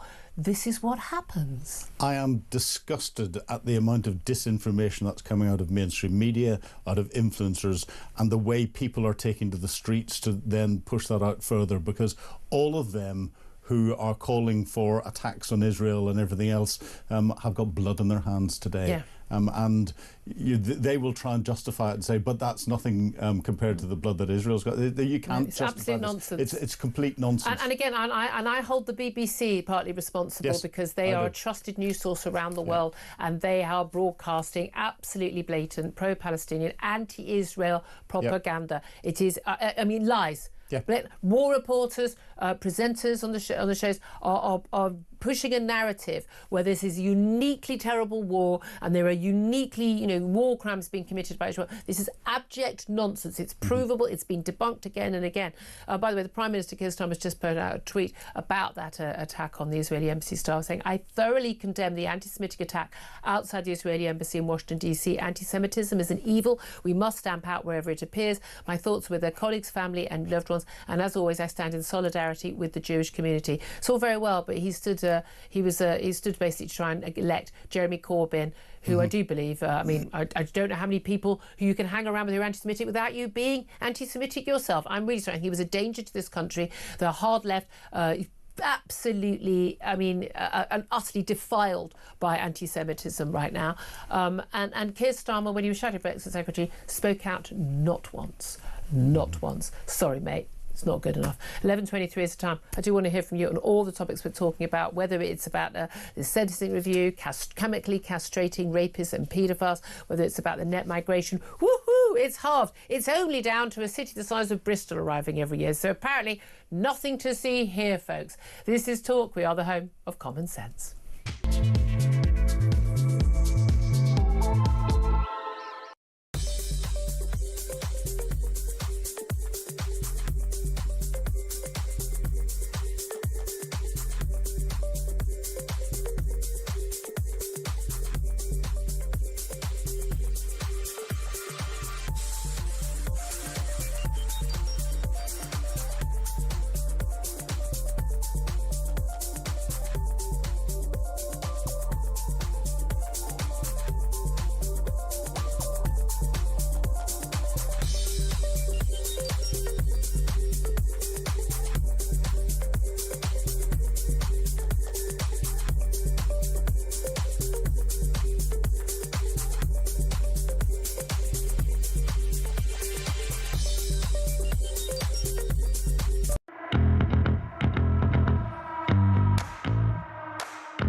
What we should be doing is finding the prison spaces that we need by deporting the foreign criminals who are in our prisons.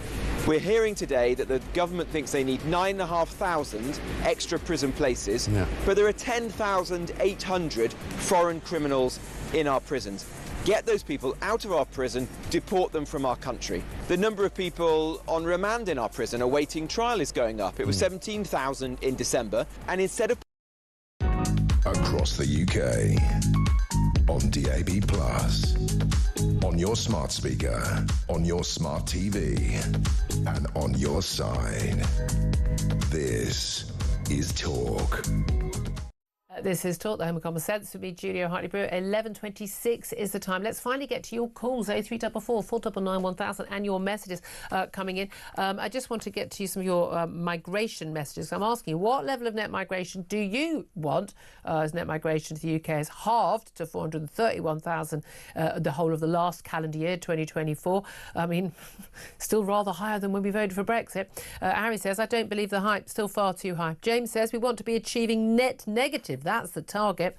Billy says net zero immigration. Those who go out equals those who come in. It's the best policy for housing, best for infrastructure, best for social cohesion. Dylan says, let's not forget that these figures are down to measures the Tory government had put in place, and therefore Labour can claim no credit for them. Indeed, a point I made earlier. In fact, if they had retained the Rwanda plan, the only deterrent we had, poor though it was, then those figures could have been even lower. This is not, well, again, the Rwanda plan, by the way, is only related to illegal migrants. This is not a Labour win. They're just net beneficiaries of someone else's work. Again, Paul says, under 100,000. I remember that promise in 2010. I know. Happier times. Yasmin says, this is a result of Tory policy, not Labour. And Gregory says, I bet you reform get us net immigration. I'm not quite sure what that means, but there we are. 11:27 is the time. Let's go to the calls. Carl is in Newport. Carl, actually, you want to talk about this policy, when it's on the front page of The Sun today, that paedos could be castrated. That's chemically castrated under a policy being looked at by the Justice Secretary. Good afternoon, Julia. Yes, I... morning. Oh, sorry, it's morning still, is it? Sorry, I'm rushing around at work. What time was it already? Just with the chemical castration, I look at it as a liberal cop-out. Yeah. Because we all know what needs to be done. They need to be hung. Like, and then they're no longer a threat to society. So rapists and paedophiles... What are you doing at the same time as you're on the phone, by the way? Oh, sorry, I was just pushing a 27-inch mower around the back of a block of flats. Fair enough. I'm just impressed that I don't know if that's a euphemism or not, but I'm just impressed with a man who can multitask. Oh, thank you, Julia. I can climb and use a chainsaw as well. You're saying it's a liberal cop-out. I mean, look, it is, but basically, you know, you want people to basically face capital punishment for those crimes. I want rapists, murderers, terrorists and paedophiles hung.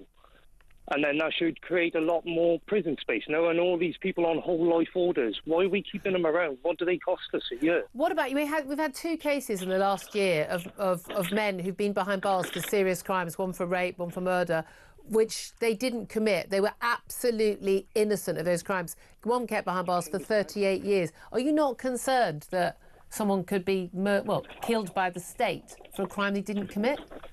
My mother's last name is Ellis. Okay. All right, so I have personal experience with it. And you actually related? Technology, yes, my mother's maiden name is Ellis. Yeah. So we are related to the original. Yeah, and it's just crazy, I think, anyway, in a society where we are constantly going on about that we need to protect our children, and no one wants to bite the bullet and actually do it. Yeah, I mean, look, I know that there's no question at all that there is public support for capital punishment, but I don't think there's going to be support in the Commons for it. I don't see it going to happen. I would say that's because the people in the Commons are the same people who say, oh, they get what they deserve when they go into actual population in the prisons, like that Axel Rubicana. Yeah. Oh, he'll get what he deserves from another prisoner. Complete liberal cop-out, have a spine, send him to the gallows. OK, well, I'd love to hear your thoughts on that, everyone. Carl, thank you very much. You get back to the mowing. Great to have you on it. Really appreciate your call. Thank you. Philip Ingram, what do you make of that?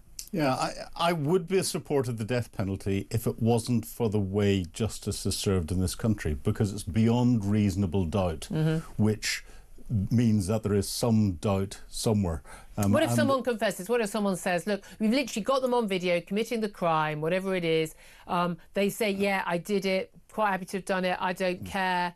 Axel Rubicana, he asked the police station, he said, there were loads of witnesses to his crimes, he said, you know, how many did I kill? Yeah. And they told him 3 girls are dead, and he smiled. And this is where I think we need another level in our justice system, where when someone's convicted beyond reasonable doubt, they then go up to another level, which is looked at, and it comes up with a beyond doubt conviction, and then I would happily support the death penalty. Oh yes. I don't agree with. I'm very much. I want tough justice. I don't understand why anyone gets 47 years. No, you come out in a coffin. End of. Nothing to discuss. I mean, just nothing to discuss here.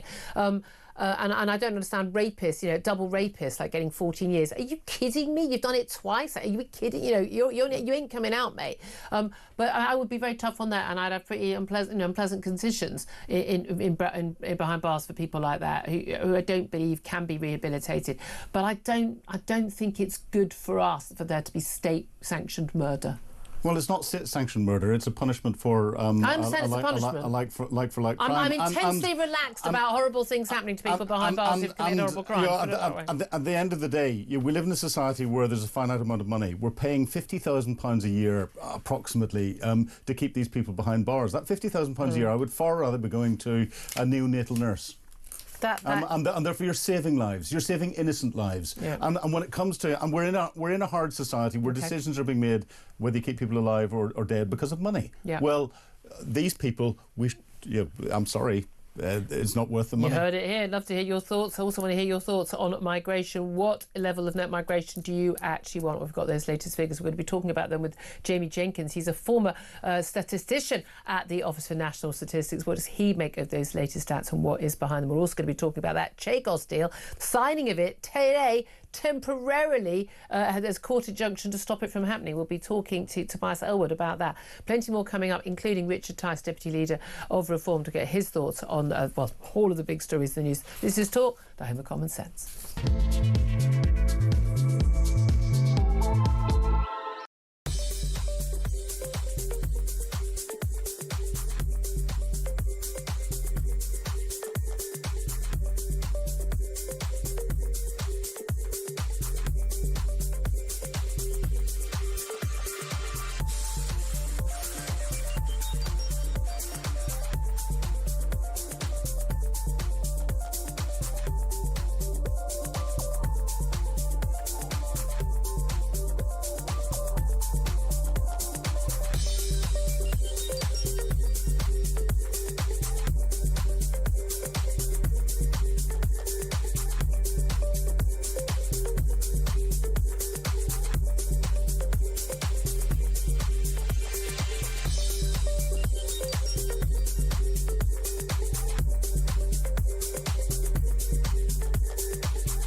Across the UK, on DAB+, on YouTube, on the app, on your mobile, the home of common sense.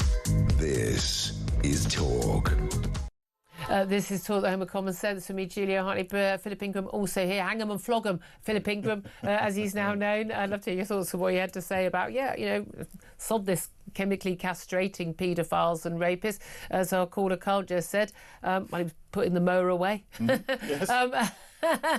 Move them down. Hang them. Simple as that. I'd love to hear your thoughts. 0344 499 1000. Let's get to my next guest, Jamie Jenkins. He's a former statistician with the Office for National Statistics, and he joins us now to talk about those latest stats on immigration. A very good morning to you.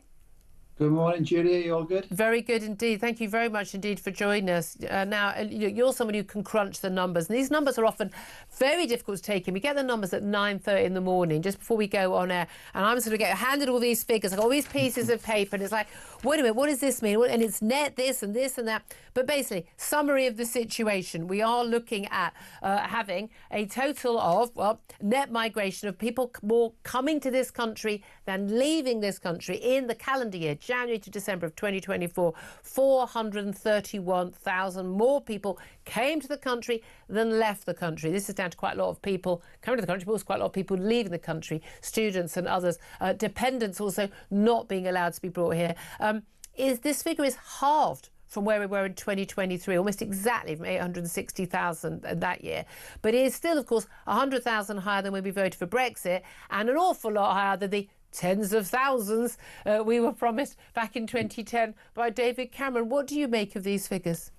Yes, so obviously some good news with the numbers coming down, but I think you hit some important points there, Julia. So if we look at the latest figures, 431,000, and if we go back to 2012, when obviously the Tory party were in power, talking of the tens of thousands, we've seen net migration of 4.7 million people. Now, that 4.7 million people in context, that's more than 1.5 times the population of Wales. And if net migration was, say, 10,000, it would take you 470 years to get that. So the numbers that we've had is extraordinary in terms of what we've seen. The pressure on housing, schools. And remember, we've spoken previously, Julia, they are forecast the population to grow another 6 million by 2040. Now, that is where the long-term net migration of around 340,000 a year. So the figures today are still higher the more ONS is forecasting. Yeah, and bearing in mind forward. that all the figures they forecast are always an underestimate, aren't they? Yeah, exactly that. And the pressure that you have on, obviously, the schools, the NHS, housing with all of this migration is a critical part. And the figures we talked about there are the kind of the national net migration figures. But I suppose there's some interesting figures that come up this morning as well in the asylum system, Julia. So we had 109,000 claims for asylum in the year ending March. Now, we talk a lot on the station about small boats, and about a third of the people coming over on small boats. Now, actually, we've had more people claim asylum who've come over with a visa. Yeah. And what's interesting in the figures is Pakistan, Julia. So if you look at that, they're the most common country now in the UK where people claim asylum. They're coming from Pakistan. And hardly any of those are coming over on small boats. They're all coming over on visas. So, so what's going on in the asylum system for people coming in on visas legally and then needing to claim asylum? That's something we need to be shining a bit of a light on. I mean, again, that was something Yvette Cooper, the Home Secretary, actually did raise a few weeks ago about, and I think she claimed to be quite surprised by these figures. But this is the thing, we're constantly told, so difficult to deal with the illegal migration, people coming on boats, but we've still got people coming on lorries. But as you say, huge number of people who come to this country legally on a visa with no intention of ever going home, using a student visa on some of these bogus courses they never even expected to turn up, or also coming here to work on a short visa, or even just turning up as a tourist. And I think this is the thing that most of us just find absolutely flabbergasting and just impossible to understand, like why the government find it so hard to deal with this issue when these people are known to the authorities. They've got their passport stamped, they've arrived in this country, we've got their details, they've got a visa, we're supposed to know everything about them. If we can't track them down here, we can contact family back in Pakistan, surely, but apparently not. And that is the big problem we've got with the system. And maybe, obviously, we've seen the kind of the rise in the use of hotels, homes, all the benefits that you've been talking about that go to asylum seekers. Maybe it's an attractive option, getting on a visa, let's claim asylum, and then we get everything paid for ourselves. That's the big challenge that we've got. And you talk about the visas, Julia. Work visas is one of the legitimate reasons why people would come into the country. Now, they are down over the last year, but they're still at 40% on pre-COVID levels of 2019. So, when the Brexit vote happened, people were talking about control of the borders, but the government and the Tory party, unfortunately, you get the ministers or the shadow ministers coming on saying the numbers are too high. All of this happened under the Tory party's watch. Yeah, no one can really take credit for anything here. And again, Boris Johnson, Mr. Brexit, the biggest bounce in the number of people coming to this country legally, totally within the control of the government, was under his watch. But this is the thing, isn't it? There are an awful lot of people who talk a good game on this issue. They say all the things, the soothing words, and it's terrible, isn't it? But actually, they don't believe a word they say. And that's on Labour, Tory sides. Lib Dems, to their credit, don't even pretend. They just say, no, we want everyone in the entire world to come here. So do the Greens. But, the Tories and Labour have talked a good game on this for a number of years and then never actually deliver. And any success is always just undoing the last disaster. But as Tony Smith, the former head of UK Border Force, was telling us a little bit earlier, you've got a lot of pressure within government. You've got the chance to say, we'd love lots of extra people to come in and work because business are pressuring us for cheap workers. You've got the Department of Health saying, we'd like some more nurses, please. You've got the care sector saying, we'd like some more care workers that we can pay a pittance to from abroad. The education sector saying we'd really, really like some more foreign students, please, because they pay an absolute fortune, more than the tuition fees that Brits have to pay. You've got all the agriculture, you've got all these different sectors saying, can we please have some more people here? You've got the middle class to go, we haven't got enough au pairs. But genuinely, they are living in a parallel universe from the rest of us in terms of of the benefits that they regard that there are from mass immigration, legal immigration, which the rest of us are not seeing and not feeling. No, and what you've talked about there, Julia, comes back to previous governments not planning for the future.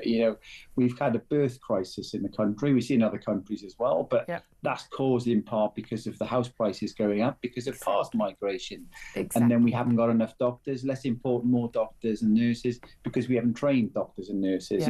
It's immoral to start stealing people from other countries when you're talking about the healthcare system, because other countries need them. So the government, if it had just one job, Julia, is to plan for the future. And the past has not been planned for today. So the government needs to wake up now and start planning for 2030, 2040, 2050, because the problem's only going to get worse if we don't start looking at the data that we're talking about and seeing what's coming on. I think they genuinely thought, like, oh, we're going to have a demographic crisis. We haven't got enough young people who are having babies. We know that most immigrants actually have more children than most born and bred Brits in this country, and so we'll deal with our demographics that way. But that again completely changes the face of the country in terms of the culture, the religion, the attitudes, the belief system of the people who have come to this country, who are then having 4 or 5 children compared to people who've already lived in this country for many years and know it's irrelevant what colour their skin is, but who are only having 1, maybe 2 children if they can afford a home big enough to have 2 kids. That we are seeing a massive demographic change, and there is an impact from that. We're already seeing that in terms of, like, the massive impact of the large Muslim population in this country, calls for blasphemy laws, change in our politics, change in our attitudes towards the nation state of Israel as a result of pressure from MPs in Parliament. This stuff has an impact on our national government. No, totally, Julia. And integration is a key part. And I think when you get these numbers that we've seen, the 430,000, 860,000 the year before, even big numbers the year before that, they're huge numbers in just a short space of time. Yeah. You know, it's difficult for them to integrate so much because there's so many of them coming in. And that is the big issue. You go and live with people who are already from your home village in Pakistan. And then you just go and live there. I mean, you can see the demographics. The stats are clearly available. We talk about, Birmingham or London are amazingly diverse cities. No, they're not. They're enclaves of different nationalities and different ethnic groups. And that's what you see generally across most parts of the country. In cities, you have different communities from different nationalities. The integration's not there. You're right. They're just pretty much living in certain parts of the cities and very little integration going on. And so I think ultimately, Julie, when you're looking at these numbers, the government needs to act to sort this out, because if you think about it, we talked about this in the past as well, the infrastructure is just not there. We haven't built a new reservoir for 34 years. I know some are on the plan. The water bills have gone through the roof. Everybody is getting absolutely fed up with the infrastructure creaking because of this huge migration. Yeah. And the government, the thing is, Julia, you can accept the people coming in, but if you don't plan and put in the provision for the people who've come in, that's where the population who are currently here, their quality of life just diminishes, and that's the big problem with these figures. Absolutely. Really appreciate you joining us. Jamie Jenkins, former Office for National Statistics statistician. Try saying that. Philip Ingram, it's interesting, I mean, to hear what he has to say, but also late stats contained within these figures, lots more coming out. The number of asylum claims reaches a record high of 109,000. As he mentioned, people claiming asylum in the UK in the year up to this March, up 17% on the year before, as he mentioned. I mean, none of this stuff is being dealt with, but the number of asylum seekers in hotels has fallen to 32,000 from 38,000. I mean, whoopity-doo-dah. Yeah, but they haven't gone home. They're just living in private accommodation, which we're paying double the rent for, and competing with families who would need that accommodation. I mean, well done, everybody. Yeah, well, I think the most important thing that Jamie said there was we need a government that's going to plan for the future. We don't have that. We have a government that's planning for the soundbite for tomorrow morning's headlines, or reacting to today's headlines in further soundbites. They're not looking to the future. We haven't got hope in hell. It's unbelievably depressing, isn't it? Well, Keir Starmer has put out a tweet posted on social media about these figures, saying, "We have returned nearly 30,000 people since the election, 12% more than the last government." By the way, he doesn't use the word deport because he corrected himself for PMQs. Mostly they are voluntary. People get paid to go. He says, "We are taking back control of our borders." No, we're not. If you have no right to be in the UK, you will be removed. That is simply not true. Yeah. None of that is true. None of those are individuals that have come across the channel in little boats. They're all people who've overstayed their visas, students, and who shouldn't have been here in the first place. And they've gone to them and said, "We'll pay you. There's a ticket to go back home, and there's a few grand as well." They pay them. I mean, they seriously pay them. Oh, mind-blowing. Let's get to a call on this. 0344 499 1000. Justin is on the line. He is in Kent. Justin, what do you want to say? Hi, Julia. Hi. I'm just a bit concerned how the Labour are not sorting this out. And it ain't hard to sort out. If you get convicted in this country and you go to prison, there should be two ways. Either you go return to the country you come from, and then they pay for it, or they stay here and they have to pay the fees. Yeah, well, that's cool. And again, this combines with the story about the sentencing review, which is actually, we're overcrowded prisons, but 10,500 people in our prisons are actually foreign criminals who shouldn't be here anyway. Yeah, because it just makes in their country, Albania, and all, they're quite happy for them to come over here. And get rid of them out of their country. That's a fair point. They should be. You're right. I mean, again, like if I go to France and I've got it's not an E111 or anything, whatever the form is, the little card you have now, and I needed health treatment, I can go and get the health treatment, and then basically the British NHS, my taxes will pay for my health treatment in France if it's an emergency, and they still pay. There's no reason why it should be any different for prisons. No reason at all. Yeah, exactly. And for asylum. If you come from Pakistan and you come over, you want to asylum, that's fine. But while you're here, if it takes 3 or 4 years well, everyone's situation is different, but if it takes 3.5 years to get it, they should be paid the bill to keep them here. Yeah, I mean, again, I don't know why people are seeking asylum from Pakistan. Well, they've come through enough countries to get here, and you think they the countries and it's not war torn. I mean, I know we've got problems in between India and Pakistan at the moment, but it's not a war torn country. It's not a civil war. It's not. We keep being told we need to learn so much from all these other cultures. Justin, thank you for that. 11:48 is the time. We're going to take a quick break, and then we are going to be talking about Chagos. The Prime Minister was due to sign today on the dotted line to hand over £9 billion of your and my money to give away the Chagos Islands to Mauritius. No one can work out why he wants to do this. No one can work out why it's happening. But it's not happening today because a High Court injunction in the early hours of the morning prevented it. We'll talk to Tobias Ellwood, the former Defence Minister, about that. Up next, this is Talk.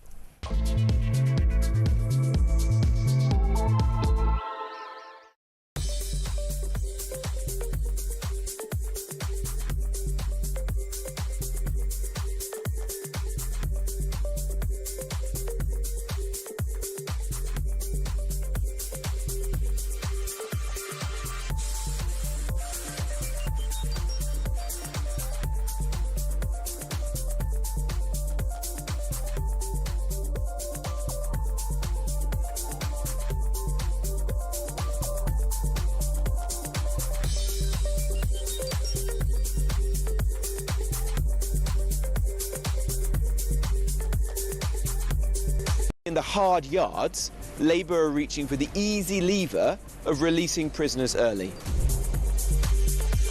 And that is why Hamas is praising the UK. Hamas has praised the UK, France and Canada for the latest pressure against Israel. I don't know who the last British Foreign Secretary was who was praised by a jihadi regime, but it's a terrible indictment, I think, of British diplomacy. Now, the reason that Hamas is praising David Lammy is that it thinks Lammy has thrown it a lifeline. Hamas wants to end this war in power. Hamas wants to end this war still governing Gaza. Across the UK, on DAB+, on YouTube, on the app, on your mobile, the home of common sense. This is Talk. This is Talk. Thank you very much indeed for joining me. 11:50 is the time. Let's talk about the Chagos Islands. I remember when they first came back in the news. Most of us just quickly Googled, where are the Chagos Islands? Well, now we know all about them. We also know they're about to be handed over to Mauritius. No one's quite sure about why Keir Starmer, the Prime Minister, thinks that should be one of the first acts of his new government from last July, to reopen negotiations to hand over a British sovereign territory to a country that has never had any claim on those islands, many, many thousands away in the Indian Ocean. But for some reason he thought that was a good idea. And he also thought it was a good idea for us to pay some £9 billion plus, but that's the initial payment, to the Mauritian government for the right to lease back the territory that we actually own already for the Diego Garcia military base. Well, that plan was due to be signed off today on literally the dotted line by Keir Starmer this morning. Didn't happen though. Why not? Well, because of a High Court injunction in the early hours of this morning which prevented that going ahead temporarily. But what will happen next? Well, let's talk about this with Tobias Ellwood. He's a former Defence and Foreign Minister and a former Conservative MP as well. Very good morning to you, Tobias. Good morning to you. Nice to get you back on the show. In terms of this High Court injunction, lots of people have been trying to stop this from happening. A lot of Tory MPs still in office trying to stop this from happening. All managed to fail. We thought Donald Trump might veto this, given that the US used this military base in Diego Garcia. No, apparently not. We thought it was going to go ahead, and now it turns out it's a Chagossian and a High Court injunction. What happened? Well, it is different to the Falklands and Gibraltar and these other sovereign bases. Nobody wants to see British overseas territories handed over, but this is very different from those other territories that I've served at. To place this in context, this is a set of 60 islands south of India, discovered, I think, by Portugal in the 16th century, then colonized by the French. We took it over when we gave Napoleon his marching orders, and we ran it from, I think, 1810 until the late 60s. Mauritius then gained its independence because that's where the islands were administered from. And it's at that point that we separated the Chagos Islands. Given its military value, we removed 2,000 people from the biggest island, Diego Garcia, mostly to Mauritius. But we did promise to cede all those islands back to Mauritius when we deemed it no longer important to use it as a military base. Now, that entire not deal back was to Mauritius. Declared, it wasn't ruled by Mauritius. Let me finish the point because it's rather important. Yeah. That entire deal was declared illegal by numerous international bodies, including the International Court of Justice and the UN General Assembly, who ruled that the Chagos Archipelago, including Diego Garcia, should be handed back to Mauritius.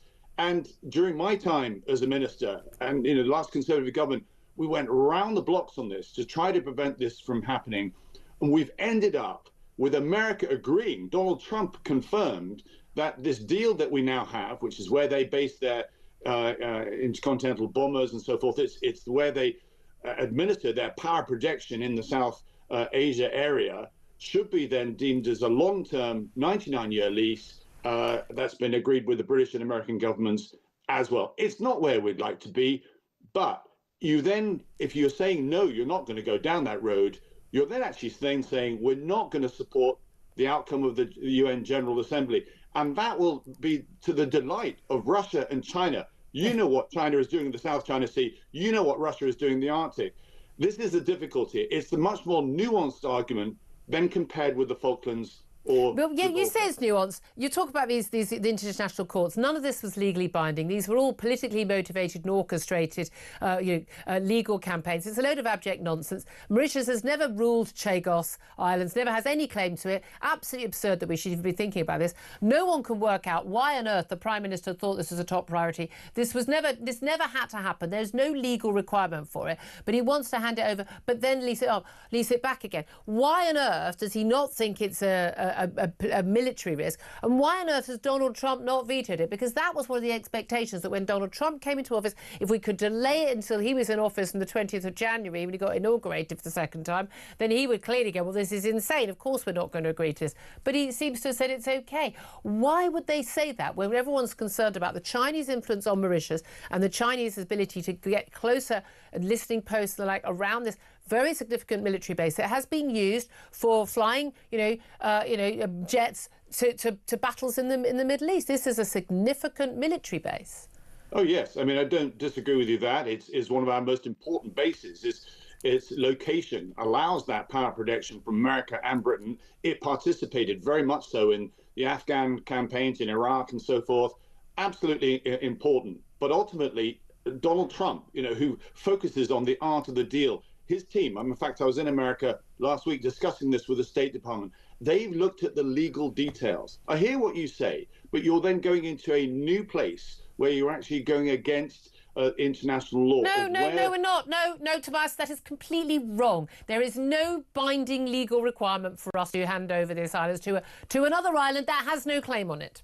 Well, it's a load of abject nonsense. It's British. It's not abject nonsense. It is. You can't dismiss it so quickly. Whether it's legally binding or not, or whether it is the minds of the court, of the International Court of Justice and the UN General Assembly, what you are then saying is giving kudos. You're giving power to Russia and China to do the same thing.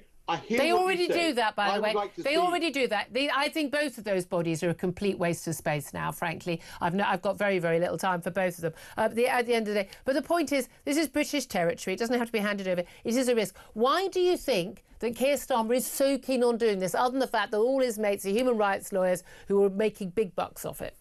No, I think it came up simply because it was a legacy issue from the previous government. This is something that the last Foreign Secretary was involved with, James Cleverly. It was on his books. It goes all the way back to David Cameron as well. No government wanted to do it because... And they didn't do it. They didn't do it. Funnily enough, they didn't do it. Well, they didn't. All they did is kick the can down the road. The Americans have been sitting beside the British in discussing where all this should go. Yeah. And Jonathan Powell was involved, the National Security Advisor too. I spoke to him about this, and I said, why couldn't we do exactly what you're suggesting? And he said the wider international connotations of this would mean that we would then be relinquishing our sort of representation as a permanent member of the United Nations Security Council. I would like to see very briefly withhold this as much as you. But the deal that we've now got confirms that we can continue with that cloud protection, with you operating it as a base. It's not the best outcome, but it's the best that we could come across right now. Otherwise, the law, we're running out of space. I think that's absolute cobblers. Absolute cobblers. I really do, Tobias. Tobias, we'll have to leave it there. He's former Defence and Foreign Office Minister. Philip Ingram is here. He's a former senior military intelligence officer. This is abject nonsense. This is not a legally binding ruling. This is a load of political game playing going on in the courts and in the UN. Utterly meaningless. We should have just put two fingers up and said, sod off. There's no reason we couldn't have kept kicking the can down. Just say no. Have some balls. Say no. But you're looking at the planning for the future. You know, the planning for the future. The biggest growing threat in the region is the Chinese expansionism that's going there. This gives them a foot in the door. Yeah. This doesn't make it more secure. I don't know where Tobias is coming from with that. You know, the Chinese are sitting there laughing all the way to the bank, and they're already starting to plan and will have planned what they're going to be doing next. Absolutely. I mean, again, the Russian government is totally beholden. I mean, again, as we know, China's just been sort of buying up every, African government. I mean, they really have. It's one thing. Again, we were talking about planning for our immigration. China's doing the long-term planning that our governments, Western governments, are. I think this smells so fishy. I can't even believe it. I really, really think it's so fishy. Look, just some breaking news. We had the Justice Secretary Shabana Mahmood. She's been speaking in the House of Commons, and she has confirmed that story, front page of the Sun today, that a national rollout covering 20 prisons will pilot the use of chemical castration of sex offenders, and the government is exploring whether it would be on a mandatory basis. Very interesting. We'll get the thoughts of interesting watching Philip Ingram's face on that. We'll get his thoughts on that in a few minutes. We're also going to be talking to Deputy Leader of Reform UK, Rich Tice, get his thoughts on that and in the latest information on immigration stats and plenty more besides. That's all coming up in the next hour. Rich Tice coming up just next. Do get in touch with your thoughts. 0344 499 1000 is the number to call to have yours say. This is Talk. We are the home of common sense.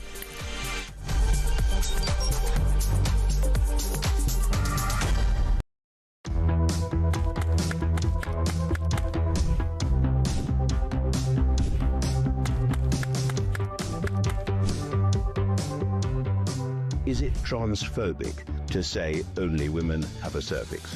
Well, it is something that shouldn't be said. It is not right. A woman is an adult female, and the court has made that absolutely clear. I actually welcome the judgment because I think it gives real clarity. It allows those that have got to draw up guidance to be really clear about what that guidance should say.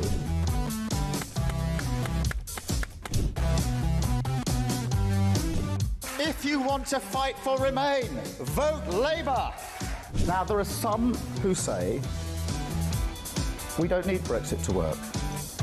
We need to reverse it.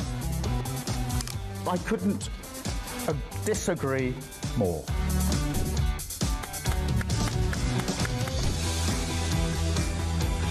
Day after day, there are new allegations of sleaze, of favours, of privileged access. And it's all very well the Prime Minister saying, well, say now, well, I'm paying for it. You've decided to repay £6,000 worth of gifts. Lord Ali is facing an investigation. I wonder how concerned you are that your biggest donor was not fully transparent. Are you saying you made a mistake? It was right for me to make those repayments. Thank you.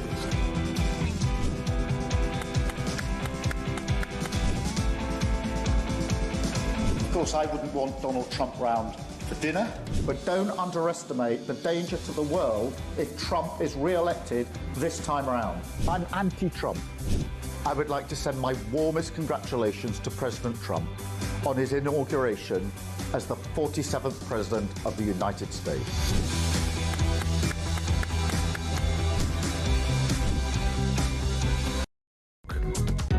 Across the UK, on DAB+, on your smart speaker, on your smart TV, and on your side. This is Talk.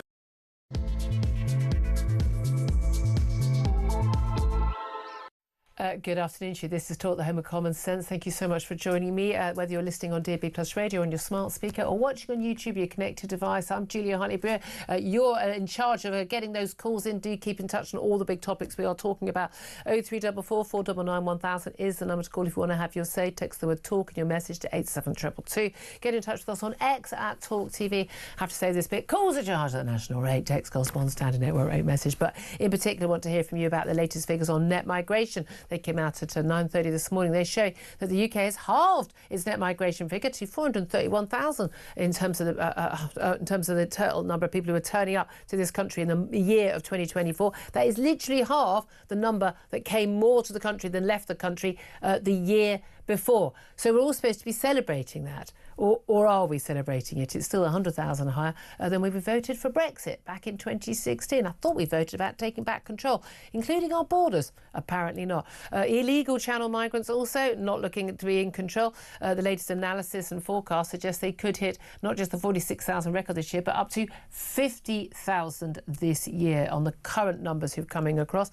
Plus, leaked memo showing Deputy Prime Minister Angela Rayner has urged the Chancellor, Rachel Reeves, to consider restricting access to the benefits, the NHS access and the state pension for recently arrived immigrants.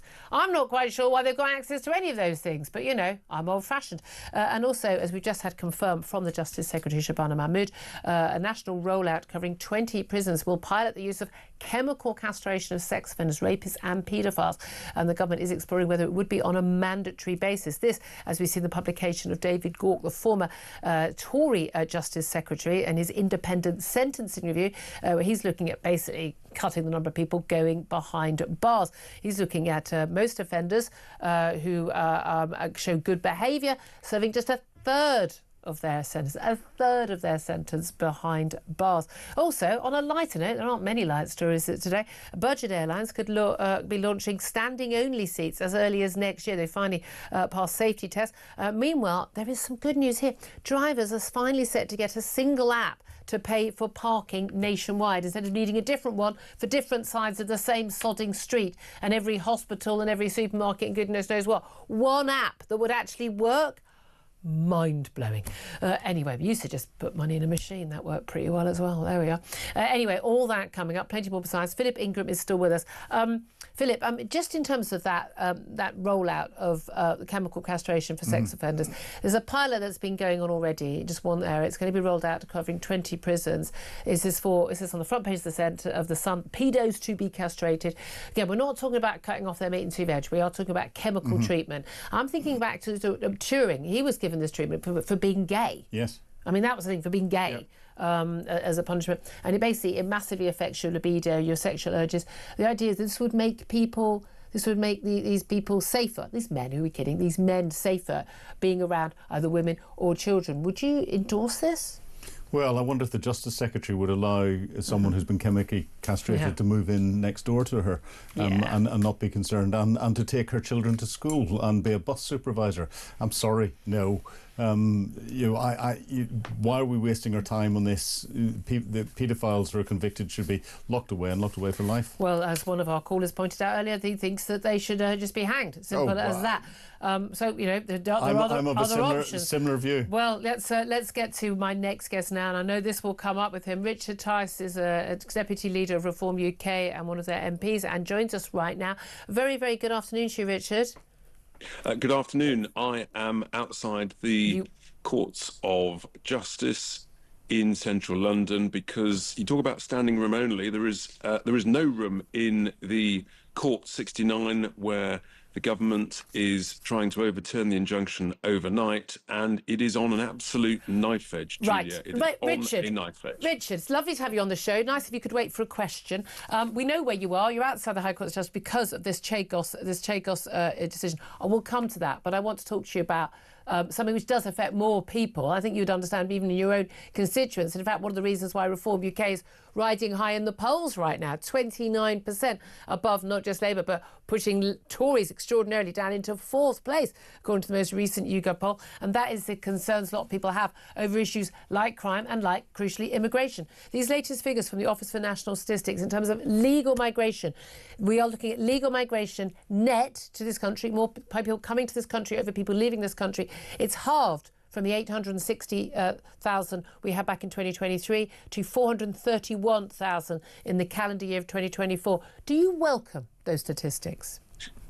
Well, clearly it's good news. The direction of travel is downwards, but our figure, our target, is net zero. So there's a very long way to go down. And given everything we're hearing from the government in recent weeks on the new India trade deal that'll have freedom of movement for people from India, freedom of movement for anybody under the age of 30 or 35 from the EU under the latest EU surrender deal, I don't think that these numbers will be heading any further south under this deeply socialist government. Are they deeply socialist? Deeply socialist, absolutely. I mean, you look at what they're doing, they are a deeply socialist bunch who don't like anybody to succeed and have aspiration. They want to take that all away from you. Whether it's ever more taxation, whether it's being successful in business, whether it's employing people, or whether it's on things like deciding where you want to send your children to school, and taxing education, which has probably not happened anywhere in the developed world. OK. Outsiders gave you legal migration. The reality is, if we did see a massive fall in legal migration and indeed in illegal migration, I will get to those latest forecasts, that would be bad for Reform UK, wouldn't it? I mean, you'd be good for the country, I think you'd agree, but it would be bad for Reform UK's chances of winning the next election, wouldn't it? Because that's kind of, one of your, USPs, isn't it? Your unique selling points. Well, firstly, if it's good for the country, then that's the most important thing, because we're in this to do right for the country. And, of course, we want to see the numbers come down.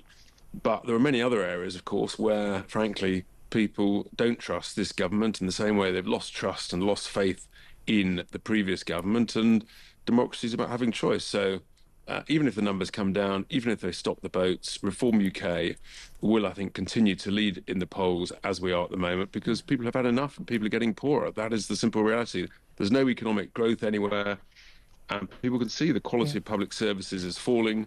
And these are the things that we also talk about. No, but you and I have spoken many times about this idea that net immigration on a massive scale would in any way be an economic benefit to our country. We always knew it wouldn't be, but we certainly know illegal migration is a huge drain, costing us many billions in housing people who've come to our shores illegally. Some arriving on the boats, some arriving in lorries, some just simply arriving on legal visas and then staying, and apparently we can't do anything about them either. But the latest forecast for illegal migrants, so people largely coming across on the boats, we are looking at a possible hitting 50,000 this year, according to a statistician, a forecaster who's been right every year so far. We're told that, Rishi Sunak was stopping the boats. Keir Starmer said he'd smash the gangs, but we're looking at a record level of people coming across the channel this year if good weather continues. What do you make about that, and what would you at Reform do about it? Well, the truth is Keir Starmer is encouraging the gangs. He's not smashing them. I think that 50,000 number, give or take, is the direction of travel so far this year. I just don't think the British people will put up with this year in, year out for the next 4 years until the next general election. We've always been crystal clear as to what we would do about it. You've got to leave the ECHR, and you've got to do what we're entitled to do under the 1982 UN Convention on the Law of Sea, and that is pick up and safely take back. It's a variant of what Australia did about 12 years ago, which succeeded. It's what, by the way, the Belgian authorities are doing, and it stops the boats leaving the Belgian shores. And France has a legal obligation to do this that they are in breach of under international law. But funnily enough, Keir Starmer, who seems to sort of pride himself on international law, he doesn't seem to care about that. No, interestingly. Well, we'll come to international law in a moment. What about law here? We've had this census review from independent David Gauke, a former Tory Justice Secretary hired by the Prime Minister to give his view on basically we haven't got enough prison places. How do we make sure we've got fewer prisoners?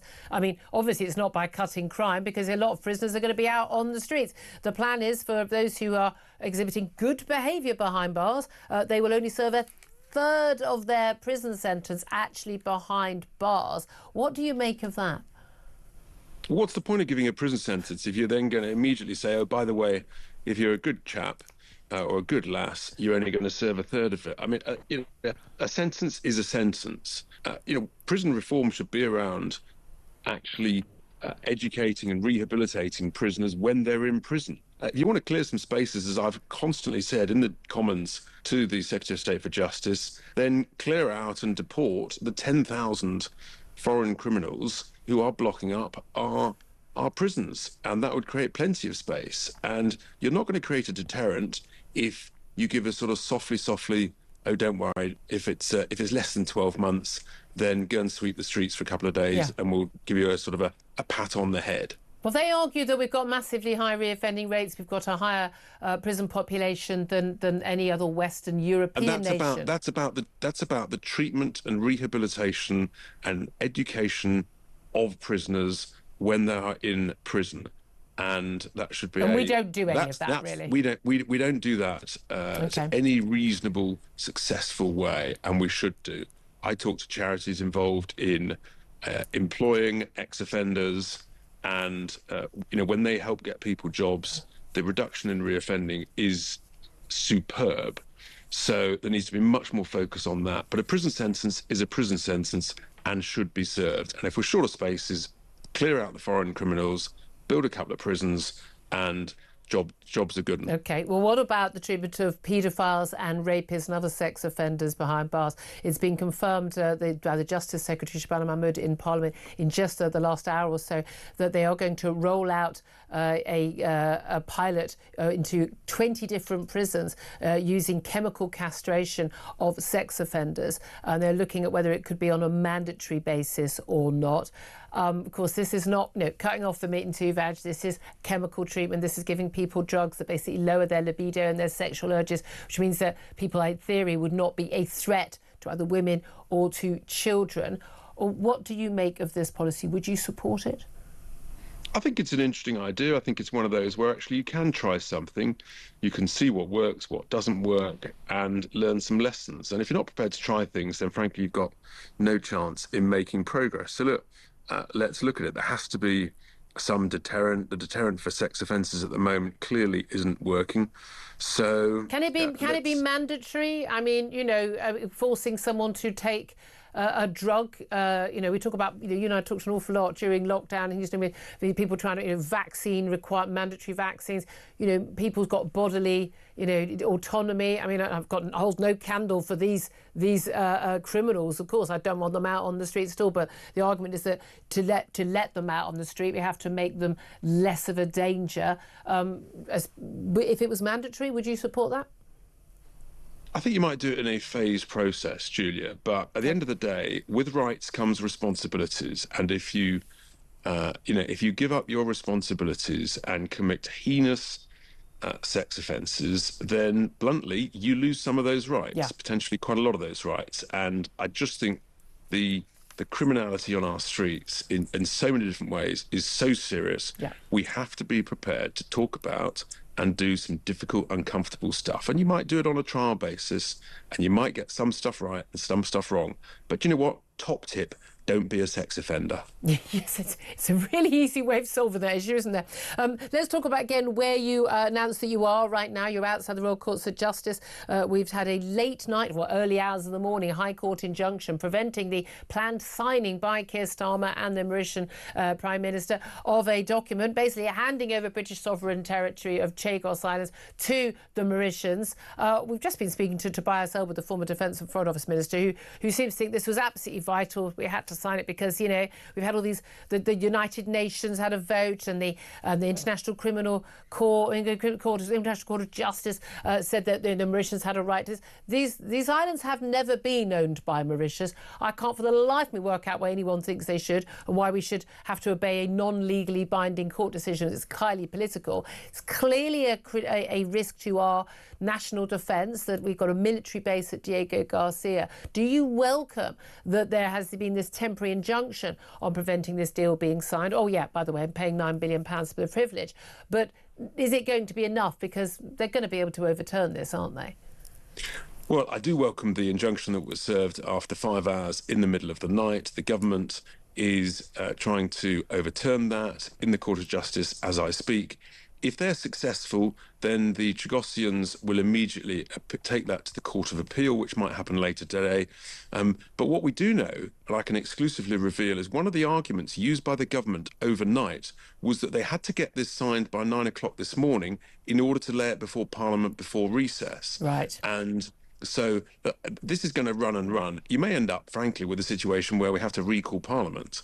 But we shouldn't be giving away our sovereignty. This is the worst property deal in history. It's a valuable freehold. We own it. The Mauritians have never owned it. Unbelievably, this clueless clown of a government wants to pay the Mauritians tens and tens of billions of pounds to give away this freehold. What I can say is that when Reform win the next general election, if the Chagos Islands have been essentially given away, we will rip up that treaty. It is invalid. We paid Mauritius in the mid-1960s £3 million in old money, almost 100 million quid in new money, to give up any future claims they may have. They're in breach of that treaty. It's an open and shut case. We'll rip up the deal. We'll ask for our money back. And that is that. So Mauritians, take note. This is the extraordinary thing. You mentioned this billions and billions. We're told 9 billion quid, but it could well be an awful lot more than that over a period of time in terms of leasing back the land on which our military and US military base is based, which we already own. Again, it's quite extraordinary. I'm also thinking it's quite extraordinary how quick these things can come to court, so that we can get a challenge in the courts to a High Court injunction that quickly, and then another challenge. Loads of people who've got cases with that Supreme Court case about what is a woman. That took months and months and months to come to court from each state. But how come when the government's doing it over something for which there is no urgency whatsoever? People aren't about to die if this case goes ahead or doesn't go ahead. Why on earth are they able to get court time so quickly? Your guess is as good as mine, Julia. The law is sometimes a complete mystery. That's why lawyers get well paid. That's why barristers get well paid. Yeah, it feels, frankly, a bit odd, but that is the nature of our UK system. Just finally, I want to ask you about that U-turn we heard from the Prime Minister at PMQs yesterday on winter fuel. We were told that we had to have this winter fuel allowance cut for 10 million pensioners, many of them on very, very low incomes, because the finances were in such a bad shape. There's £22 billion black hole and the like. But we were told by the Prime Minister yesterday that given that we've had so much better economic news, I'm not quite sure what economic news he heard. I haven't heard any of it. We're not being able to talk about it on the show at all in the last 10 months he's been in power, that they will be able to hopefully return that to a number of pensioners. But now we know even if the pensioners do get it, they're not going to know whether they're going to get that extra 300 quid until well past the autumn, perhaps we could be into a cold winter already before they find out. What do you make of that U-turn? What does that tell us about what's going on behind the scenes? I'll tell you what it tells you, Julia. It tells you that this government is terrified of reform. And we got more than double the number of votes they did just a few weeks ago at the elections. But the figures out this morning show that government spending is completely out of control. They've borrowed £20 billion of taxpayers' money. They've borrowed it in just 1 month alone of April, when, by the way, their tax receipts were supposed to go up. That number was some £3 billion more than the Office for Incompetent Forecasting, the OBR, forecast. They forecast £17 billion. The whole thing is public spending is out of control. The economy is in deep trouble. And we've got to change course. OK, well, we shall wait to see what happens. But he was certainly changing course with his U-turn on that. Richard Tice, MP, Deputy to Reform UK outside the Courts of Justice, thank you so much for joining us. Philip Ingram, we covered a lot of ground there. There's a lot to talk about. An awful lot in there. I'll leave over to you. Well, the other thing that hasn't come out about the Chagos deal is that it's almost certain that the money to pay for it is going to come out of the defence budget.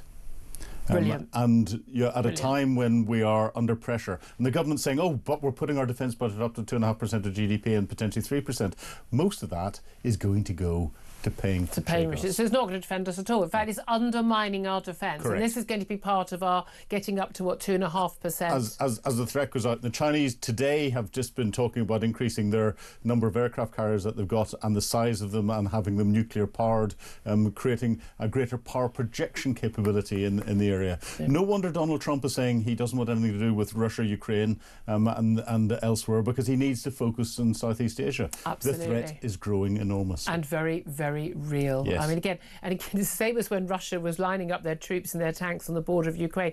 I mean, they literally carry out pretend, practice runs for taking Taiwan. Those shipping lanes are absolutely crucial. I mean, this is they told us they're going to do it. They're going to do it at some point, whether by hook or by crook, military or otherwise. And the impact on the world economy, defence. We need to be able to stand up and we need to be able to look after Europe because there ain't going to be anyone else to do it. Oh, the economic shock will make the lockdown look like a drop in the ocean. Add lockdown and the fuel shock that hit after Ukraine. Combine them together, and that's small change. I told you all the stories were happy today, didn't I? 12:22 is the time. We have got some good news stories coming. We have. You could get basically a plane ticket for just £1, apparently, on one of the budget airlines. We know it's going to be Ryanair. It's going to be Michael O'Leary after the safety of basically standy-uppy chairs. Effectively, you're just going to stand, sort of like when you're leaning on the bus. You get that moment, you're sort of leaning there. You've got a soft thing to lean against. They're going to bring that into budget airlines. But there is good news for drivers. The idea you can actually just have one app. Just one app on your phone for paying for parking wherever you are, whether it's private, council, whatever, just one app for parking. Would that not make life easier? I've got about 20. I can never remember which one it is. Don't remember what the password is. By the time you finish paying for it, you've already got a fine for overstaying in the car park. We're going to talk about that in the next half hour. I do want to hear from you on all the topics we're talking about. In particular, I mean, God, there's so much. We're talking about the immigration stats, net migration. What do you want the level of net migration to be? Richard Tice, very clear. They're saying net zero. One in, one out. Simple as that. We've got the Chagos Islands. We've got chemical castration of paedophiles and rapists and other sex offenders. Your thoughts on all of those topics, give us a call. 0344 499 1000 is the number to get in touch. This is Talk. You're the home of common sense.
in custody, in handcuffs, being led away from the scene where you've killed people, and you're still doing this demented, evil chant at this point, right? This kind of weird incantation that you're seeing across all university campuses and in all hate marches, it's not advancing the cause of anybody suffering in the Middle East at all. This whole thing being left unchecked is driving people to deep, deep evil acts. How long before we see something similar in Britain? How long before we see someone do this outside a Jewish school?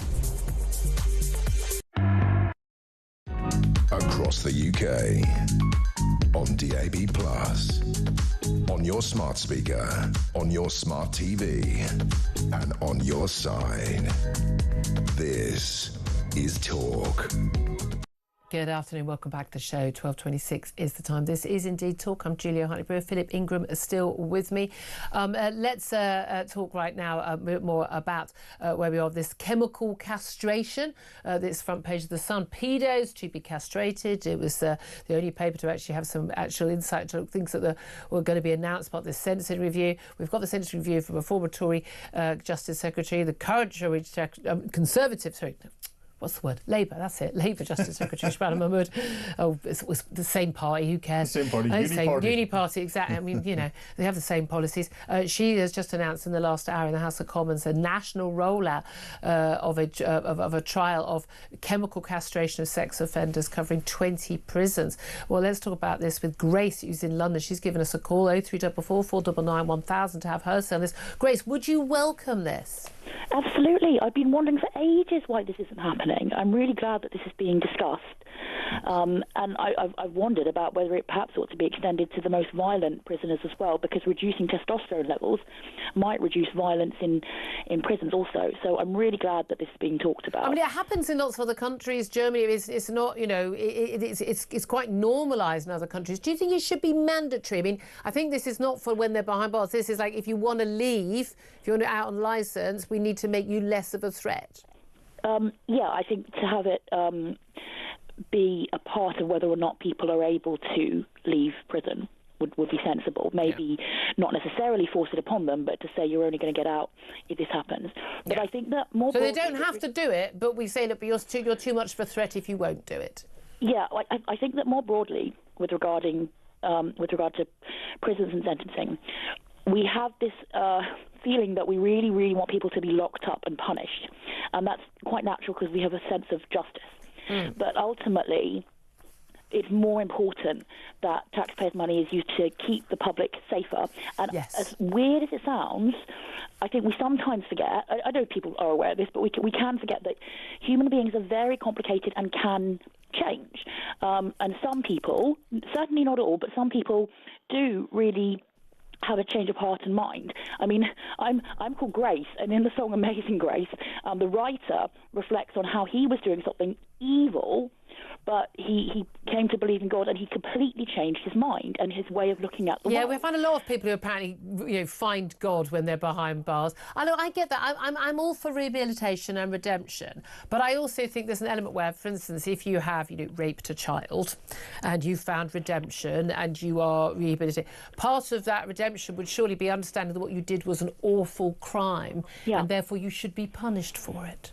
Oh, absolutely. I'm certainly not saying that people shouldn't be punished. I think I'm saying that sometimes our feeling of a desire for there to be justice, and I think that a part of the reason we feel that is because we're made in God's image and God is a God of justice, so we have a sense of justice, but it can get to the point of just wanting to see people punished because it makes us feel better, but that's not necessarily making the public safer. Okay, so that's true. But again, the argument is often given that, you know, prison doesn't make us safer because of the reoffending rates, but of course prison does make us safer when those people are behind bars. It's just doesn't make us safe when they come out, but also it's what people do behind bars, isn't it? And Richard Tice, I was really interested actually to hear what he said about this. Actually, it was the idea that, you know, what we're doing behind bars doesn't really work. Other countries have a much lower reoffending rate, and again that means it keeps their prison numbers down because these people aren't just reoffending, going in and out of prison all their lives, because they do rehabilitation. They get people off drugs, they educate them, they train them, they give them therapy. A lot of these people are really damaged souls. I'm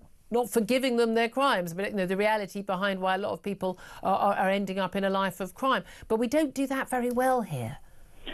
Yeah, and I'm certainly not saying people shouldn't be given jail time or that we need to just ignore these things, but I think we need to maybe philosophically reflect on the reality that human beings are to some extent changeable and to some extent influenced by the surroundings. That doesn't mean that it's any way excusable what some people do. Yeah, absolutely. But some people can be really reformed, and in the same way we can reflect on how we ourselves can become better people, even though we've never done anything as heinous as some of these things. I think we can think about how all human beings are varied and how there's space for human beings to become better. And I'm all in favour of that. My worry is a lot of people have been in government for a lot of years, and a lot of people running the system seem to prioritise that over keeping the people safe. Just finally, Grace, while I've got you on, can I ask you what you think about the sentencing review suggesting that people serve only a third of their sentence if they exhibit good behaviour and things? I mean, shouldn't we just expect the good behaviour and punish them for not showing good behaviour, like violence or not obeying the rules, rather than rewarding them for that? I mean, if you get sentenced to 10 years, shouldn't you serve, 10 years? It does seem very odd to me that it's the nature of sentencing that people are out after some of their sentence. But I've also heard that sentencing lengths have increased significantly over recent years for similar crimes. For serious crimes.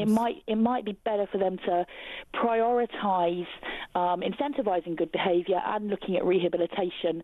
But I understand completely what you're saying, that letting people out sooner is not going to help. And there should be more tagging of minor things as well. Yeah, again, only if it's monitored, really, I suppose. Grace, really good to talk to you. Really thoughtful call. Thank you very much indeed. Philip Ingram, your thoughts on what Grace had to say there about sentencing and chemical castration and... Yeah, chemical castration, I think there's too much of a perceived risk around it. What do you mean?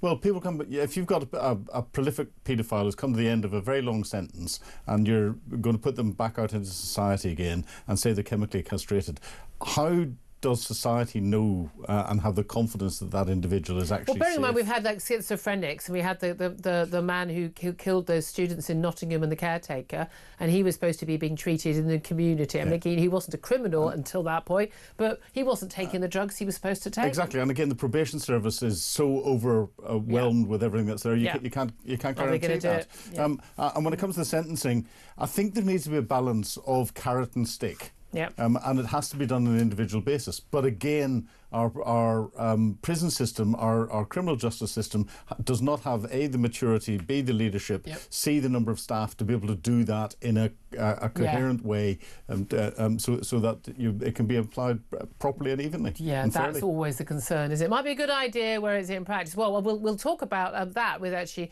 Chief Political Correspondent of The Sun, Jack Elsom. It's a story on the front page of The Sun today about that castration. That's up next. Do keep in touch, 0344 499 1000 to have your say. This is Talk, Home of Common Sense.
Across the UK, on DAB+, on your smart speaker, on your smart TV, and on your side. This is Talk. This is Talk the Home of Common Sense with me, Julia Hartley-Brewer. 12:35 is the time. Let's talk to The Sun's chief political correspondent, Jack Elsom, now. He's got a front page of The Sun. I can hold it up for you if you're watching on YouTube or on your connected device. This is pedos to be castrated. This is the Justice Secretary's vow, and it's also just been confirmed in the last hour by the Justice Secretary that she does want to have a national rollout of a small pilot scheme covering 20 prisons now as a bigger pilot scheme to use chemical castration for paedophiles, rapists and other sex offenders. Very, very good afternoon to you, Jack. Good afternoon, Thank you Julia. very Yeah, much. Definitely want to go in a frame and up in the bathroom wall, I think. Absolutely. Yeah, except the subject. I don't know. Might put people off in the loo. I don't know. But it's no, I mean, it's a great front page story and a great scoop.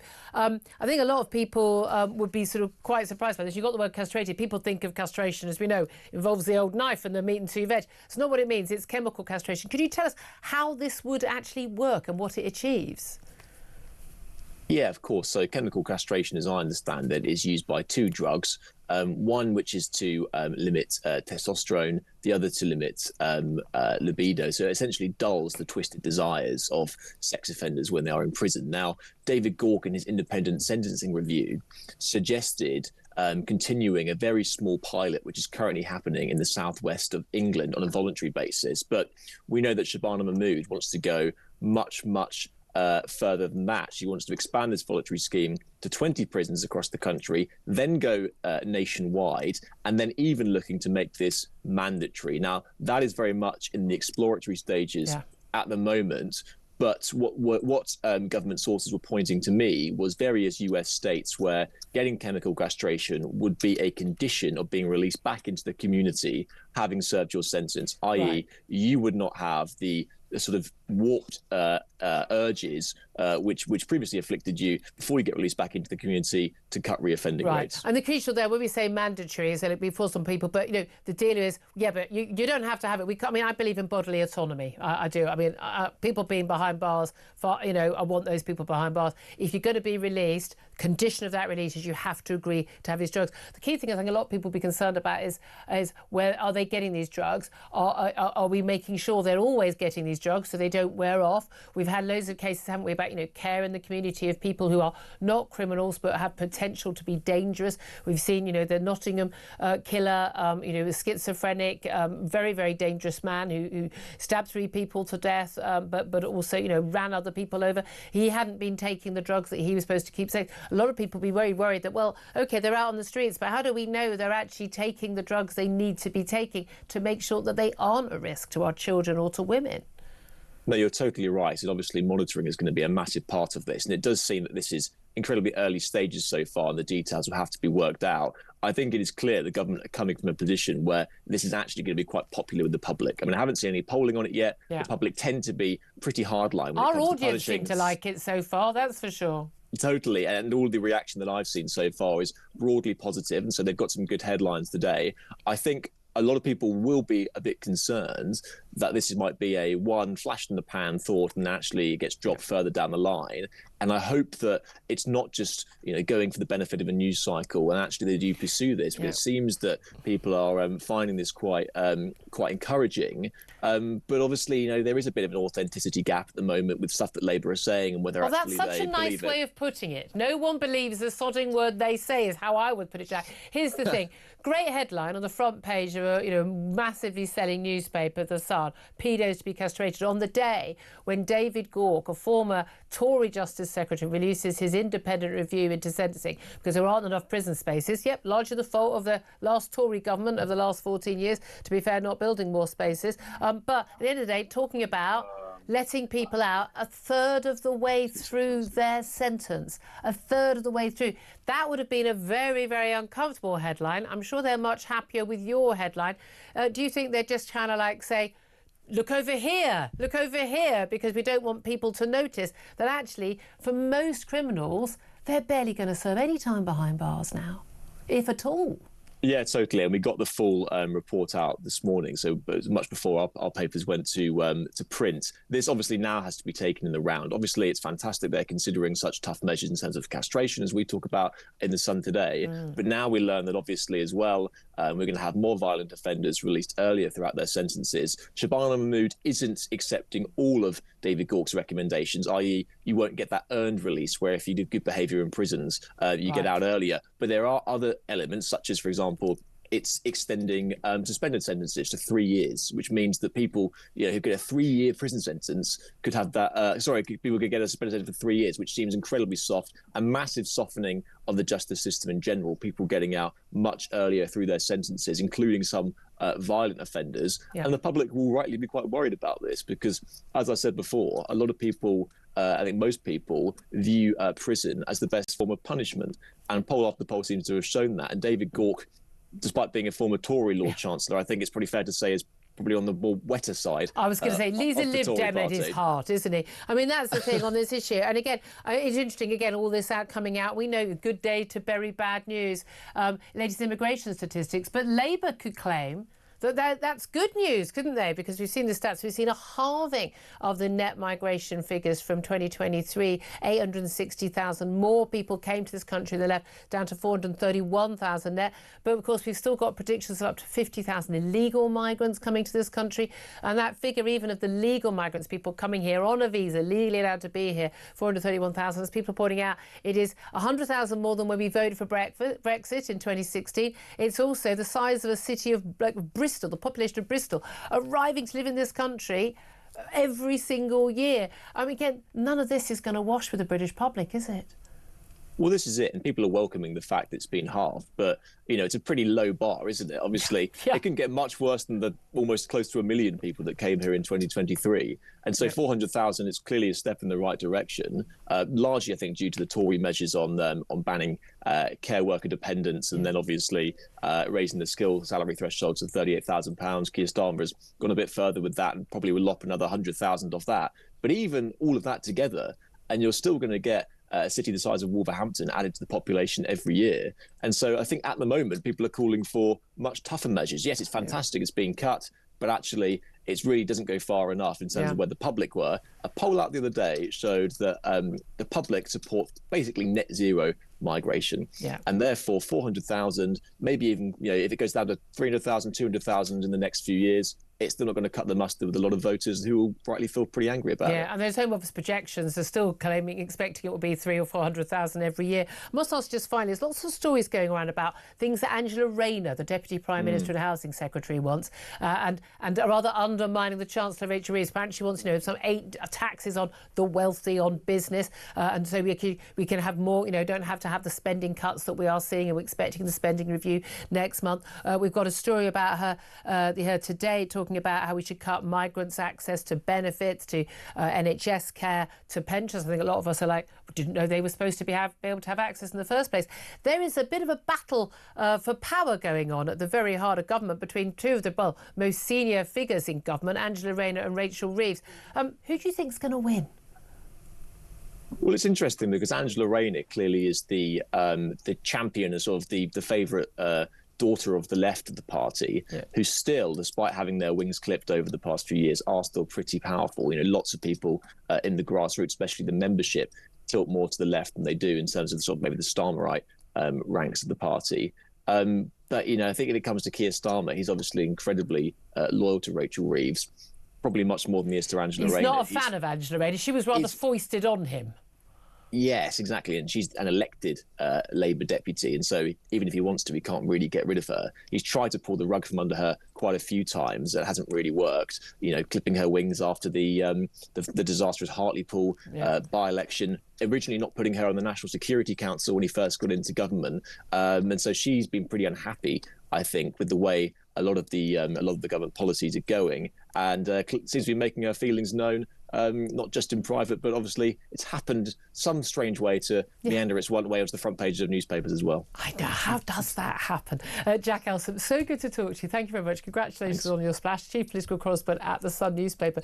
Really interesting to talk to Jack there, Philip Ingram, about what is going on in the back of government. It is amazing, actually, when you see stories, it was like, why do you want me to talk about this story and not this other story? And that's the reality. There's a lot of soft sentencing being talked about today, and that's actually what's going to happen to the vast majority of prisoners. But don't worry, we're going to be much harder on these horrible people over there. Lots of us want to let's talk about this massive cut in migrants coming to this country, but it's still absolutely huge, and there's still a load of illegal migrants coming, and a lot of these people arriving on visas never actually leave, even though they're supposed to. There's a lot of look over here in terms of the political news today, isn't there? Yes, and then all of a sudden, oh, there's a squirrel. Yeah. As that happens, you Director of Government Communications is doing everything he can to try and make the government look good. But it's interesting what's happening in the Labour Party, and the moves now. They've been in power for less than a year.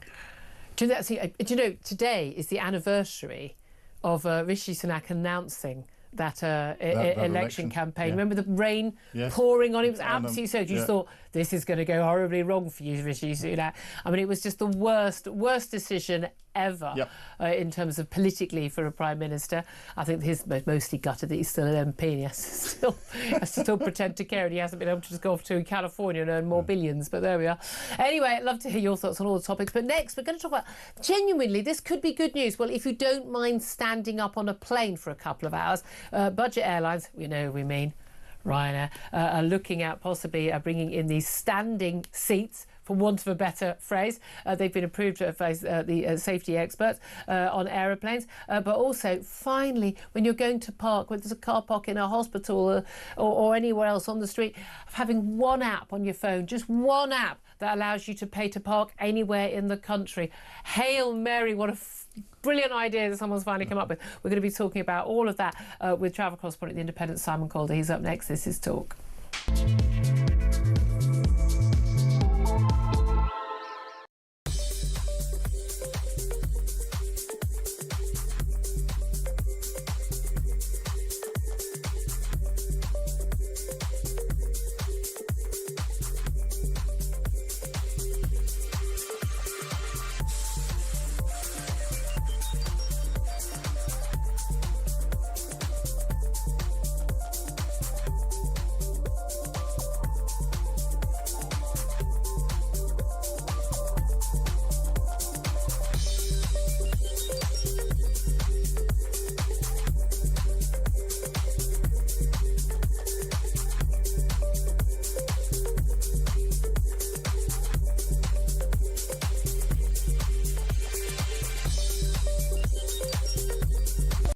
My small daughter was 6 years of age at the time, and I went to a home on a farm that I had, which I was painting out for renting.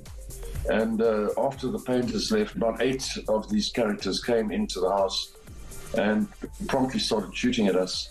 And I was armed. So they fired 52 rounds at me.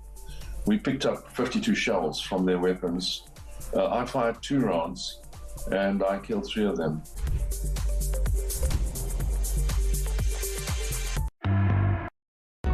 Across the UK, on DAB+, on your smart speaker, on your smart TV, and on your side. This is Talk. This is Talk, the home of common sense. I'm Julia Hartley-Brewer. Thank you very much indeed for your company. Just to bring you the breaking news in the last couple of moments. Remember, we were talking about the early hours this morning. There was an injunction temporarily blocking the government from concluding its negotiations and signing on the dotted line to hand over the British territory, the Chagos Islands in the Indian Ocean, to the Mauritians for the privilege of us paying them £9 billion, including our military base, Diego Garcia. That was what in the early hours of the morning by Chagosian challenging that deal, saying there hadn't been enough basically consultation and the like. That has now been overturned by a High Court judge at the Royal Courts of Justice. That the injunction has been discharged is the technical terminology. They've lifted that interim injunction, which means that the signing can go ahead. And as we spoke to Richard Tice a little bit earlier, who is the Reform UK deputy leader who's there at the courts, that actually the government needed to sort of get it signed off today in time to get a approval in Parliament. Philip Ingram is still with me. I mean, again, you and I both think this is an insane decision by the government. Quick court decision. I wish the courts were so quick in criminal cases that actually mattered. Well, exactly. The thing that I can't get my head around is why this has become such a priority, such a government priority, why it's been pushed through, why they've had to pull strings. They must have had to pull strings to get the court time, as you're saying.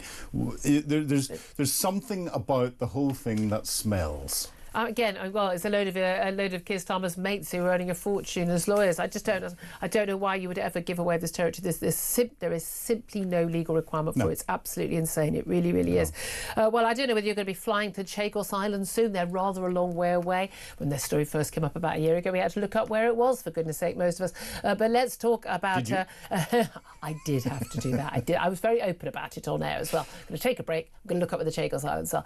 But they're very much in the news today. But let's talk about all things travel, both on land and by air, with our next guest, travel correspondent of the Independent, Simon Calder. A very good afternoon to you. Sorry, Simon. Yes, good afternoon. Thanks for joining us. Where are you? I'm in beautiful Bournemouth. Beautiful Bournemouth. That's not... I thought it was going to be somewhere a little bit more... No offence to people in Bournemouth, somewhere a little bit more exotic. Right, well, if you wanted to get a flight now, you normally have to book a seat. It's economy or it's business class or first class if you're very, very lucky. I don't know if the expenses, the Independent extent of that. They probably don't. But now there's going to be an option of...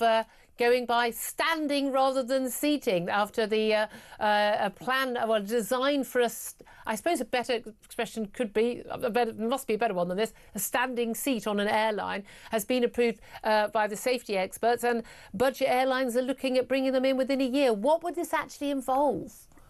Well, the technology is as follows. Yes, it's a bit like a standing seat. If you've been on the London Tube, you will be aware that there's places where you can kind of perch on a kind of cushion. Sort of bum level, aren't they, really? That's a very good way of putting it. So these are going to be seats which actually have a firm back. Yeah. But and then it's almost a kind of saddle design, so it'll be a little bit like being on a horse or a bicycle, only you're on a plane. And the design means that you can actually get a lot more people in, because if you think about it, when you're sitting reasonably comfortably, your legs are taking up a fair amount of room. They've got to allow enough room for people to be able to escape in the event of an emergency evacuation, and that's the real constraint. And so the idea is you can put in maybe 10 rows of these standing seats, and when they were first thought about a decade or two ago, Michael O'Leary, the boss of Ryanair, said, we're going to charge a pound or £5 if you're prepared to stand. That won't quite happen. And personally, I would be quite surprised if this happened within a year or indeed within 5 years. I mean, the main thing is, and again, I suppose people would be belted in, but, be concerned if there was turbulence. But also, what if someone just starts feeling unwell? How convenient during the flight, and they need to have a seat. I mean, again, also, deep veins from both sides. I always have to put, a double pair of those socks on. Otherwise, I've got ankles about, the size of my thighs. And it's like, surely it'd be worse if you were standing, not sitting. I'm thinking this could be an absolute disaster, quite apart from the fact that, can we really get any more people into the space on a budget airline? Well, there is a really important aspect, which is that an aircraft has to be certified for the number of people who can leave that aircraft in an emergency, and it has to be able to do it within 90 seconds. But there is no kind of fundamental reason why you couldn't use this on short hops. I'm thinking Manchester to Dublin, where you're in the air for maximum half an hour. Many of us are used to standing up on trains for I was just going to long. say, people stand on trains all the time, And the main technical issue is that you need to make sure that everybody is safe and belted in, because the seats that you've already got on planes, you might not think much of them, but they are absolutely designed with safety in mind to make sure that they can withstand an emergency and very sharp deceleration. Yeah, I have to say, I think weirdly, on a lot of the budget airlines, the seats are more comfy now because they've got those modern planes, very, very, very thin but high seats, and you actually can go into your little cocoon world. I've got 34 inside legs, so I definitely need my leg space. I can tell you that. Let's talk also about travelling on land, which is what most people do rather more often. And worst thing, parking. I have to say, I remember taking my daughter to hospital about a year or so ago, and could not. I was like, an app. Oh my God, this is a new app at the hospital. I don't have this app. And when we were in casualty, I do not have a good enough phone reception so I can download the app. I remember going upstairs, messaging my husband saying, "Can you download this app and can you pay for the parking? I don't know how long I'll be here." Absolutely matters. I've got sides of the road, different councils in my area where genuinely I've got 2 different apps for different sides of the same street. It's absolute chaos. Someone, apparently, has come up with the idea that we should have a national parking platform where you can pay for all of your parking on a single app. Hail, I mean, thank God for that. But why did it take so long? Well, and don't expect it to be ready tomorrow. And first of all, I'm so sorry. Everybody, I think, will be listening to your story. There you are, incredibly stressed, deeply upset and concerned, of course, because it's a medical emergency. And you are having to worry about paying for parking. It's just awful. So the idea is the national parking platform was kind of begun 6 years ago, and then of course COVID happened, and then various other things happened, and now the government says it's going to be rolled out but using private companies to do that. And it's going to be trialled in places like Manchester and Peterborough and Coventry. But the idea will be, yes, you've just got a very straightforward app. I mean, I guess an equivalent would be something like Uber, which you can use in Plymouth and you can use in Perth. And the same thing will get you the service that you need. And honestly, it can't come soon enough. Whether it can actually be coordinated with all the individual local authorities and hospitals and everything else remains to be seen. But good luck, everybody. Yeah, I mean, that would just make such a difference to so many people. It really, really would. I mean, I'm amazed anyone's allowed to park anywhere these days, but that's another story entirely. Simon Cole, the travel correspondent at The Independent in Bournemouth. Thank you very much indeed. Philip Ingram, I mean, just talking about the parking app, that would be a game changer for a lot of people, wouldn't it? Yeah, definitely. I've got half a dozen parking apps, and it's going in and trying to work out which one's this one. Again, you log in, and it always says, "Oh, you haven't used it for a month. Yeah. Can you download the update?" No, I can't. I haven't got a signal. And you know, hospitals. For some reason, around hospitals, signals are terrible. Yeah, what is that about? I don't know what it is. You know, I go into my local hospital, and there's no signal inside it at all. Yeah, well, same in our local hospital as well. What do you think about standing on a plane? Well, I think those seats are almost a readaptation of a design of the seats on rib boats, and I'm a powerboat he's always skipper, and I quite like them. I find them quite comfortable as you're bouncing around and all the rest of it. So, you know, in rough conditions, they're actually quite good and can be quite safe. Yeah, because I suppose you can brace yourself, but again, exactly. there would have to be a requirement that you were fit and healthy enough to do it. Yeah. Not very good if you're travelling, you know, with kids. You and adjust your height so that you can have them for different sized people. Yeah. Oh, there you are. Well, there you are then. I was going to sigh deeply now because Ian Collins has walked in. Yeah, let him in. Ian Collins, this apparently could actually be an HR issue because it's a case of at a tribunal where a software engineer, he got sighed at heavily by his boss, and it was ruled that sighing in an exaggerated exhales apparently could actually be discrimination in the workplace, and employment tribunal has ruled. So it could be... God. I mean, my entire team do that at me all day. These are all microaggressions. You've got to take this stuff seriously, Julia. Well, the boss wasn't sighing at other people. Apparently, this guy, I mean, sounds to me like he just wasn't, I'm not going to name him, he wasn't very good at his job, and he was a bit of a pain in the backside. Yeah, but the point is, your age group thinks that. Us kids... We get offended by this kind of stuff. You know, you can't go around sighing at people. Do you know, if you don't want your boss to sigh at you, here's a good idea. Do your job properly. Yeah, absolutely. Mind-blowing! Can you imagine telling these kind of stories like 20 years ago in a pub to people going, somebody went to court because they were sighed at? They were sighed at. I mean, get in the bin, all of you. Anyone that's involved in the case. very, very rude four-letter words routinely at 5:30 a.m. on the Evening Standard. We thought it was completely normal. I don't have an issue with it at all. Exactly. I mean, it's just extraordinary. I'd have dreamt of being sighed at. You know? Yeah, I mean, there was a bit of a back in the day. You know, there's a bit of a badge of honour. True. When you work for like a really tough editor, you know what that world's like. Yeah. You know, and you suddenly get your first proper dressing down. Yeah. It's almost beautiful, frankly. It's almost a work of art. Some of them are legendary.